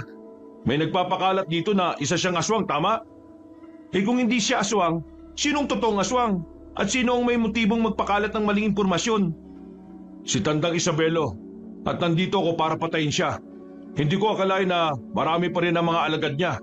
Kaya wag mong ibuntun sa akin ang galit mo. Lingunin mo ang mga kararating pa lang ng mga aswang. Kung si Tatang Isabelo ang aswang, bakit niyo siya tinutugis? Saka ko na sasabihin, mukhang kailangan na natin bumalik sa bahay ninyo. Sigurado ako na gustong patayin ng mga aswang ang mga magulang mo. Nakita ko kanina si Tandang Isabelo at nang sundan ko siya, papunta pala siya rito. Kung papunta siya rito, bakit hindi mo lang namin siya nakita? Ayun, nakatayo siya sa harap ng grupo ng mga aswang na kasabay kong dumating dito. Tayo na, bago pa mahuli ang lahat. Nagmadali kaming bumalik sa bahay at nanlumo ako nang makita ko si nanay at tatay na duguan habang hawak ng mga aswang. Napangisi naman si Tandang Isabelo nang makita kami at inutusan niya ang mga alagad niyang pakawala ng mga magulang ko. Parehong mahina na si nanay at tatay dahil sa mga kalmot na natamo nila. Kaya ganun na lang ang pagkabahala ko. Sa dinami-rami ng lugar kung saan tayo pwede magkatagpo, dito pa talaga sa baryo ni Berting. Natatandaan mo pa ba yung mukhang ito? At sino makakalimot sa mukha ng isang manunugis na walang nagawa habang pinapatay ang buong pamilya niya? Maswerte ka nga't wala ron ang bunsong anak ko eh. Kung nagkataon, baka pati siya, patay na rin gayon. Napakahayop mo, Tandang Isabelo. Kahit na magkunwari ka pang mala-anghel na albularyo, kitang-kita pa rin ang maitim mong budhi. Sana ka kung ano ang iyong sasabihin. Total, nandito na rin kayong lahat. Sama-sama kayong mamamatay. Mga alagad, unahin niyong patayin ang dayong manunugis na yan. Paligiran niyo siya. Teka, ano naman ang kinalaman namin dito? Bakit pati kami pinupuntirian ninyo? Ano nga akala mo sa akin, Mulag? Alam kong berdugo ka rin ng mga aswang. Ang mga katulad mo ay hindi dapat na binubuhay. Isa kang traitor. Anong traitor ang pinagsasasabi niyo, ha? Hindi ba nabanggit sa iyo ng mga kinikilala mong magulang? Pwes, hayaan mo nga ako ang magkwento sa iyo na kasaysayan mo, binata. At sino ka para malaman kung anong naging nakaraan ko, ha? Hindi mo alam kung ano ang rason ng pagtatago ng mga magulang mo rito sa iyo. Pero hindi mo sila totoong matila. Ako ang nagdala sa iyo sa tapat ng pintuan nila para alagaan nila. Apo kita, Adnoy. Gusto sana kitang gawing kasangkapan para patayin mo ang ama mong manunugis. Pero nabigo ako. Nabigo ka dahil hindi umayon sa kagustuhan mo nangyari. Iniwan ko ang pagiging isang manunugis para alagaan ang apo mo. Minahal ko siya ng buong buo at nawala sa kanya ang puot na sinubukan mong sanang italim sa puso niya. At ngayon, nandito, hindi bilang lolo niya, kung hindi bilang isang kaaway. Wala kang silbi, Andoy. Pero bibigyan pa rin kita ng pagkakataon. Dahil apo kita, sumama ka na lang sa akin at bubuhayin ko kinalakyan mong mga magulang. Huwag anak, huwag mong pakinggan ang aswang na yan. Gagawin ka lang niyang panangga sa mga kaaway niya. At sa bandang huli, kapag hindi ka na niya napapakinabangan, itatapong ka lang niya na parang basura. Hindi ko gagawin yan sa iyo. Ipapamana ko sa iyo kakayahan kong kumain ng kaluluwa para mas maging malakas ka. Hindi ka matatalo ng mga manunugis. At ikaw ang magiging pinakamakapangyarihang aswang dito. Kung ganon, tama nga ang nakalap kong balita. Nanggagamot ka at ang kapalit nun, kinukuha mo mga kaluluwa ng pasyente mo. Pinapalabas mo lang na namatay sila sa ibang klase ng karamdaman o aksidente. Tumahimik ka, Patricia! Huwag ka makisawsaw! Mga kasama! Ano bang hinihintay ninyo? Bakit ba hindi niyo pa pinapatay ang manunugis na yan? Mga hangal! Halos hindi ako makapaniwala sa nalaman ko mula kay Tandang Isabelo. Sa halip na usisain si nanay at tatay, nagpasya akong tulungan na muna si Mang Patricio na labanan ng mga aswang. Naggalit naman ang matandang aswang kaya nilapitan niya si nanay at tatay. Napailing na lang ako nang biglang tumayo si tatay at nakipagpambuno kay Tandang Isabelo. Dahil mas marami ang aswang na kalaban ni Mang Patricio, minabuti ko munang tulungan siya. Huwag natin hayaan na matalo tayo. Huwag mong isipin na kadugo mo ang aswang na yan. Kung malaga ka sa kaniya, hindi kanya gagamitin bilang pain kina Berting at Pinang. Oo nga po, Mang Patricio. Isa pa po, parang mas gusto pa ni Tandang Isabelo na maging masama ako eh. Taliwas naman yun sa kagustuhan ni nanay at tatay. Wala silang ibang inisip kung hindi ang kabutihan para sa akin. Ngayong klaro na ang lahat sa atin. Magagawa na natin ipagpatuloy ang labang ito. Pagbabayarin ko ang lolo mo sa ginawa niya sa pamilya ko. At hindi rin po ako papayag na gamitin niya ako sa pansarili niyang layunin. Lalong-lalo na, hindi ako papayag na saktan niya si nanay at tatay. Sige na, busin na natin ang mga nilalang na ito para mailigtas natin ang mga magulang mo. Huwag kang mag-alala. Alam ko naman na matatag si Berting eh. Makakaya niyang labanan si Tandang Isabelo. Pinagtulungan naming labanan ni Mang Patricio ang mga alagad ni Tandang Isabelo. Maging ang dayong manunugis ay namangha sa angking kong bilis. Kaya nakakumbinsi siyang may dugo nga akong aswang. Kahit na pinagtulungan ako ng mga nilalang, nagawa ko pa rin silang maibuwal sa lupa. Bago pa man sila makabangon, tinaga na sila ni Mang Patricio. Kaya tuluyan na silang binawian ng buhay. Pagkakita ni Tandang Isabelo sa amin, buong lakas niyang itinulak si tatay. Napalumpasay naman ang ama ko at agad siyang nilapitan ni nanay. Hindi ko akalaing mabilis yung matatalo mga kasama ko. Magpasalamat ka, Patricio, at tinulungan ka ng apo ko. Ikaw ang dapat na magpasalamat dahil hindi ka kasama sa mga aswang na yan. Kung nagkataon, kahit na hindi ako aswang, dudukutin ko ang atay mo at dudurugin sa mga kamay ko. Nangangarap ka lang ng gising, Patricio. Hindi nga ako matalo ni Berting eh. Ikaw pa kaya? Kung talagang nagmamadali ka para sa iyong kamatayan, pues, pagbibigyan kita. Sige, Tandang Isabelo, lumapit ka sa akin. Tayo magtagisan ng lakas. Tapusin na natin ang naudlot nating laban dati. Napaangil si Tandang Isabelo. Sa isang pagkisap ng mga mata ko, sumugod siya kay Mang Patricio. Nagmadali naman akong lumapit kina tatay para alamin ang kalagayan nila.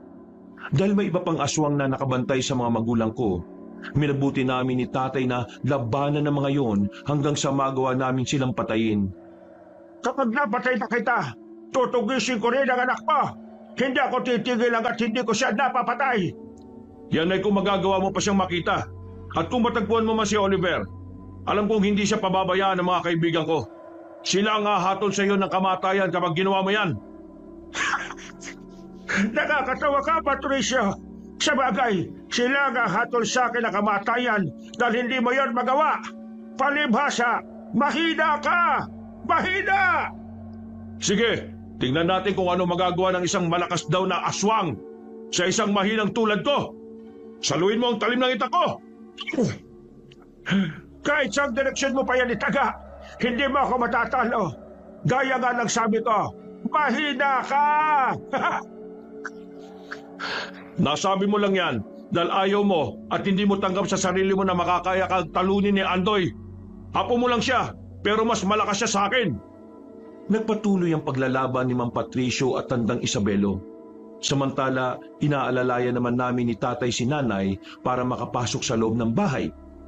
Gusto ko sana papasukin na rin si Tatay Berting pero mas gusto niyang tumulong sa amin sa pakikipaglaban. Saktong pagkabalik namin sa pwesto, nagawang ibalibag ni Tandang Isabelo ang dayong manunugis. Dahil doon, sinugod namin siya ni tatay at pinagtulungang labanan. Habang nakikipaglaban sa aswang, kung ano-ano pa ang mga sinabi niya sa amin. Apo, makinig ka sa akin. Hindi ang Berting na ito, kababa. Sila mismo pumatay sa tatay mo. Kaya gusto kong maghiganti. Huwag kang magsinungaling. Hindi ako pumatay sa anak mo. Kung hindi ang isa sa mga kasamahan ko. At teka, hindi ba't ikaw lang din ang nag-utos noon para magawa mong asawahin ang totoong ina ni Andoy? Masinungaling ka. Hindi totoo sinasabi mo. Paano hindi totoo? Bago mo papatayin ang kaibigan kong yan, nagawa na niyang sabihin sa akin ang patungkol sa nangyari. Hindi ko rin akalain na apo mo pala si Andoy. Hindi ko po siya lolo, itay. Wala akong lolo na may sa demonyo. Kung nagawa niyang ipapatay yung totoo kong ama, sigurado na pwede rin niyang gawin niya sa akin. At talagang gagawin niya yan, lalo pat hindi umaayon sa kagustuhan niyang nangyayari. Pero huwag ka mag-alala. Hindi ko papayagan ng demonyong yan na saktan ka. Kakatawa ka, Berting. Hindi mo nga ako matalo kanina eh. Hindi ba? Akala mo naman eh kung sino kang malakas. Magpasalamat ka lang at hindi na ako katulad ng dati. Pero ngayong alam na ni Andoy ang totoo niyang katauhan. Dapat ka nakabahan, Tandang Isabelo. Kung hindi ko lang din siya magiging kakampi, mas mabuti bang patayin ko na lang siya. Akmang susugod sana si Tandang Isabelo sa akin nang makita kong papalapit din sa kanya si Mang Patricio. Bago pa man niya ako masunggaban, bumelo na ang dayong manunugis. Buong lakas niyang tinaga ang aswang sa likuran. Napaungol naman si Tandang Isabelo. At nang mapalingon siya kay Mang Patricio, humakbang na rin ako para sugurin siya. Ang dapat sa mga katulad mong aswang untayan ang taga hanggang sa mamatay. Magbabayad ka sa mga ginawa mo, Tandang Isabelo! Aray ka! Ang likod na tagiliran ka! Po, itigil mo yung ginagawa mo! Patay mo ako! Yan ang dapat sa'yo, ang maligo sa sariling dugo, pabuhal sa lupa. At ito naman ang para sa pamilya kong winasak mo. Kung hindi dahil sa'yo, buhay pa sana ang asawa ko at 2 anak. Kulang pa ang kamatayan mo bilang kabayaran. Pero kahit paano, magiging tahimik na ang kaluluwa nila kapag wala ka na. Mang Patricio, ikaw na pong bahalang kumitil sa buhay ng aswang na ito. Kailangan mawala siya para wala na rin salot dito sa atin. Hindi na rin maglalakas loob ang ibang aswang na sumugod sa atin. Salamat, Andoy. Patawarin mo ako kung papatayin ko ang lolo mo sa mismong harapan mo. Hapo ka! Bakit ginaganito? Hindi mo ako apo at lalong hindi kita lolo. Siguro sa dugo, oo. Pero sa isip at puso, hindi. Sinubukan pa akong hawakan ng matandang aswang sa binti. Pero tinaga siya ni Mang Patricio. Nung mga panahong yon, humingi na siya ng permiso sa amin para patayin ang aswang. Napatango naman kami sa kanya at noon din mismo tinaga niya ang aswang hanggang sa bawian na ito ng buhay. Napabuntong hininga na lang ako nang makita ko ang sitwasyon ni Tandang Isabelo. Ano anak? Nagsisisi ka ba na pinatay ni Patricio ang lolo mo? Hindi po. Hindi ko naman po siya lolo eh. Kung totoong lolo ko siya, hindi sana niya gagawin to. Halos ipapatay niya na tayo eh. Tama ka riyan, Andoy. At kung apo talaga ang turing niya sa'yo, hindi ka niya gagamitin laban sa amin.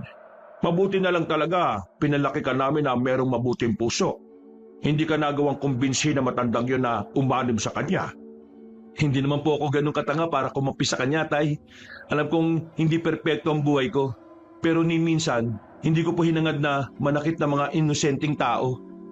Patricio, pasensya ka na at pinakinalaan ka namin dati na ikaw ang aswang. Hindi pa kasi namin alam kung anong totoong pakay mo rito eh. Ayos lang po sa akin yon. Ang importante, napatay natin ang aswang. Naipagiganti ko ng pamilya ko. Yan lang din naman ang rason kung bakit nagpunta ako rito eh. At salamat sa inyo ni Andoy. Teka po, nasan po ba si Oliver? Bakit hindi niyo po siya kasama? Oo nga, nasa na ba siya? Baka kung napano na siya, ha? Huwag po kayo mag-alala. Ligtas siya. Itinago ko siya sa isang kuweba na kinatatakutan ng mga aswang. Hanggat nandun siya sa loob, walang masamang mangyayari sa kanya. Nagpresenta si Mang Patricio na siya na ang maglibing sa bangkay na matandang aswang. Sinunog naman namin ni tatay ang ibang bangkay ng aswang doon para hindi na umalingasaw kung sakali. Binantayan naming 3 yon hanggang sa tuluyan ng matupok. Bago tuluyan mag-umaga, nagpaalam sa amin si Mang Patricio. Gusto niyang balikan si Oliver at na makauwi na sila sa totoong baryo nila. Sinundan na lang namin siya ng tingin at nang medyo nakalayo na siya, pumasok na kami ni Tatay Berting sa bahay. Napatay ba ninyo yung aswang na yon? Ang mga kagaya niya hindi dapat binubuhay. Kung marunong lang akong makipaglaban, ako na mismo ang haharap sa kanya Huwag ka mag-alala. Wala na mga aswang. Nailibing na nga ni Patricio si Tandang Isabelo Hindi ko akalain na ganun lang kadali siyang matatalo. Baka naman may kung ano siyang ginamit para mapatay kagad ang aswang. Ang mga katulad ni Tandang Isabelo na naging isang albularyo ay talagang napakahirap patayin. Hindi ko nga po alam, Inay. Kahit ilang beses ko siyang tinaga, parang baliwala lang sa kanya. Pero nung mataga siya ni Mang Patricio, nakita kong ininda talaga niya ang sakit Napansin ko rin ang itak niya. May nakaukit doon na mga salita. Hindi ko lang nabasa kasi maliit ang mga letra Kung hindi ako nagkakamali, yun ang rason kung bakit mabilis siyang napatay ang aswang na yon. Dahil pasado 12:00 na ng hating gabi, nagpasya na kaming magpahinga. Kahit papaano, kampante na kaming walang mga aswang na mananalasa sa lugar namin. Laking pasalamat ko na lang dahil hindi na nagawang atakihin ng mga aswang ang iba pa naming mga kabaryo. Kinabukasan, maaga kaming nagising ni tatay para kumpunihin ang nasirang dingding namin. Mabuti na lang talaga at ito lang ang sinira ng mga aswang. Paano na lang kaya kung buong bahay natin ang winasak nila? Siguradong wala tayong masisilungan. Kaya nga po siguro kung medyo marupok na rin yung haligi ng bahay natin, baka nabagsakan pa tayo ng bubong. Malas lang ng mga aswang na yon dahil tayong kinalaban nila. Hindi yata nila alam na ang lampang si Andoy kaya rin makipaglaban sa kanila. Magpasalamat na lang talaga sila at hindi pa ako eksperto sa pakikipaglaban. Kaya ano na ang plano mo ngayon, anak? Kung may dugong aswang na nananalaytay sa kaugatan mo, baka dumating ang araw maging katulad ka rin ng lolo mo. Hindi po mangyayari yan. Pipigilan ko ang sarili kong maging isang ganap na aswang. Maghahanap na rin po ako ng lunas para dito. Baka po may mga matataas na uri na manggagamot ang pwede makatulong sa akin. Hayaan mo't magtatanong-tanong ako. Baka may mga kaibigan ako makapagturo ng magagaling na albularyo rito sa atin. Maraming salamat po sa lahat, Tay. Saktong natapos na namin ni tatay ang pag-aayos ng nasirang dingding nang tawagin kami ni nanay para kumain na agahan. Habang kumakain, napagkwentuhan namin ang patungkol sa naging karanasan namin. Nangako rin si tatay na sa mismong araw na yon, magsisimula siyang maghanap ng albularyong makakatulong sa akin. Isang gabi, sa hindi ko malamang dahilan, ay parang may kung anong bagay sa loob ko na gustong kumawala. Nakaramdam na rin ako ng matinding uhaw at gutom, kaya tinawag ko si nanay at tatay. Anak, ano nangyayari sa iyo? Bakit lalaway ka't nanlilisik ang mga mata mo? Hindi kaya unti-unti na kinakain ng pagiging aswang ang sistema niya. Kailangan maagapan siya. Baka kung ano pa mangyari sa kanya kapag natuluyan siyang maging aswang. Ayoko po maging aswang ng tuluyan, inay. Itay, ano pong gagawin ko? Hindi ko po kayang pigilan ng sarili ko. Gusto ko pong kumain ng sariwang karne at uminom ng sariwang dugo. Huwag anak, pigilan mo ang sarili mo. Teka, may lubid tayo rito, hindi ba? Oo. Bakit? Ano bang plano mo? Itatali mo na parang hayop ang anak mo? Hindi ako papayag, Berting. Hindi hayop si Andoy. Kung sa palagay nyo yan ang makabubuti sa akin, gawin po ninyo. Basta ayaw ko po maging alimaw. Hindi po ako papayag na maging ganun ako. Sige, igagapos ka muna namin hanggang sa kumalma ka na. Kapag nawala ng kakaibang pakiramdam mo, kakalagan ka rin namin kagad. Sige, Berting. Susubukan ko rin siyang buhusan ng tubig. Baka matigil na ang pagiging ganyan niya. Hindi ako papayag na maging kagaya siya ng lolo niya. Hindi! Itinali nila ako sa kawayang bangko at siniguradong hindi makakatakas. Nang maigpit na akong nakatali, binuhusan ako ni nanay ng tubig, pero hindi nawala ang kakaibang init sa loob ko. Habang nasa ganong sitwasyon, ipinagdasal ko na sana'y kumalma na ako. Walang ano-ano, naisipan kong ipakagat kay tatay ang hinlalaki ko sa paa. Agad naman niyang ginawa. At saktong nakaramdam ako ng sakit nung mawala ang sumpong ng pagiging aswang ko. Ano, Andoy? Kalmado na ba ang pakiramdam mo? Hindi ka na ba sinusumpong ng pagiging aswang mo? Diyos ko naman, pagalingin po ninyo ang anak namin. Kahit paano po, maayos na po ko. Nawala na rin po yung kakaibang gutom at uhaw ko. Hindi na rin po umiinit ang loob ng katawan ko at parang may kung ano na gustong kumawala. Kung ganon, Berting, pakawalan na natin si Andoy. Kawawa naman siya sa kanyang sitwasyon oh. Mas mabuti po siguro kung mananatili na muna ako sa ganitong sitwasyon hanggang sa pagsikat ng araw. Baka po kasi kung sumpungin ulit ako sa oras na hindi tayo handa eh. Kung yan ang gusto mo anak, sige. Mas mabuting ang ganyan. Bukas na bukas din, susunduin ko na yung matandang Santiguar na nakilala ko.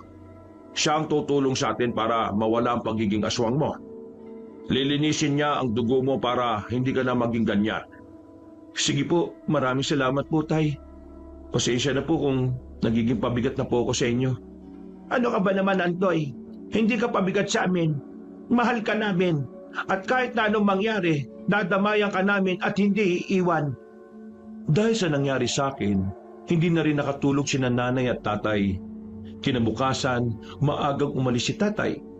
Pagkabalik niya, may kasama na siyang matandang Santiguar. Gamit ang kalaman niya sa panggagamot, nalaman namin na malakas ang dugong aswang na nananalaytay sa akin. Ayon pa sa kanya, kung hindi ako ipagagamot kagad, baka tuluyan na raw akong naging aswang. Maliban sa gamutang ginawa niya, binigyan niya rin ako ng pangontra para hindi ako tuluyang maging aswang kung sakali. Sa kabutihang palad, habang lumilipas ang araw, unti-unti na rin akong gumagaling. Maraming salamat po at hindi niyo ako sinukuan. Kung hindi po dahil sa inyo, baka isa na rin akong halimaw ngayon. Hindi ka namin pwedeng pabayaan, anak. Dahil anak ka namin. Alam mo, Andoy, mahal ka namin ng nanay pinang mo. Tama ang tatay mo. Simula nang makuha ka namin hanggang ngayon, hindi nagbabagong pagmamahal namin sa iyo. Salamat po. Napakaswerte ko po talaga at kayo po ang naging mga magulang ko. Hindi ko po alam kung ano na ngayon ang kapalaran ko kung sa ibang tao ako napunta eh. Magpasalamat tayo sa Diyos dahil itinadhana niya na tayo ang maging magkapamilya. Magmula noon, naging normal na ako. Hindi na rin nangihina ang tuhod ko. At kalaunan, nakakalimutan na rin ng mga tao ang naging bansag ko dati. Makaraan ng ilang taon, nagpasya kami ni nanay at tatay na lumipat sa bayan. Naisip kong mas maiging doon kami dahil malapit sa pagamutan at malayo sa mga aswang. Sa ngayon, pareho na silang wala kabanong at nagkaroon na rin akong ng sarili kong pamilya. Hindi ko na rin itinago sa asawa ko ang nakaraan ko at maswerte ako dahil tanggap niya ang buong pagkatao ko. Wakas.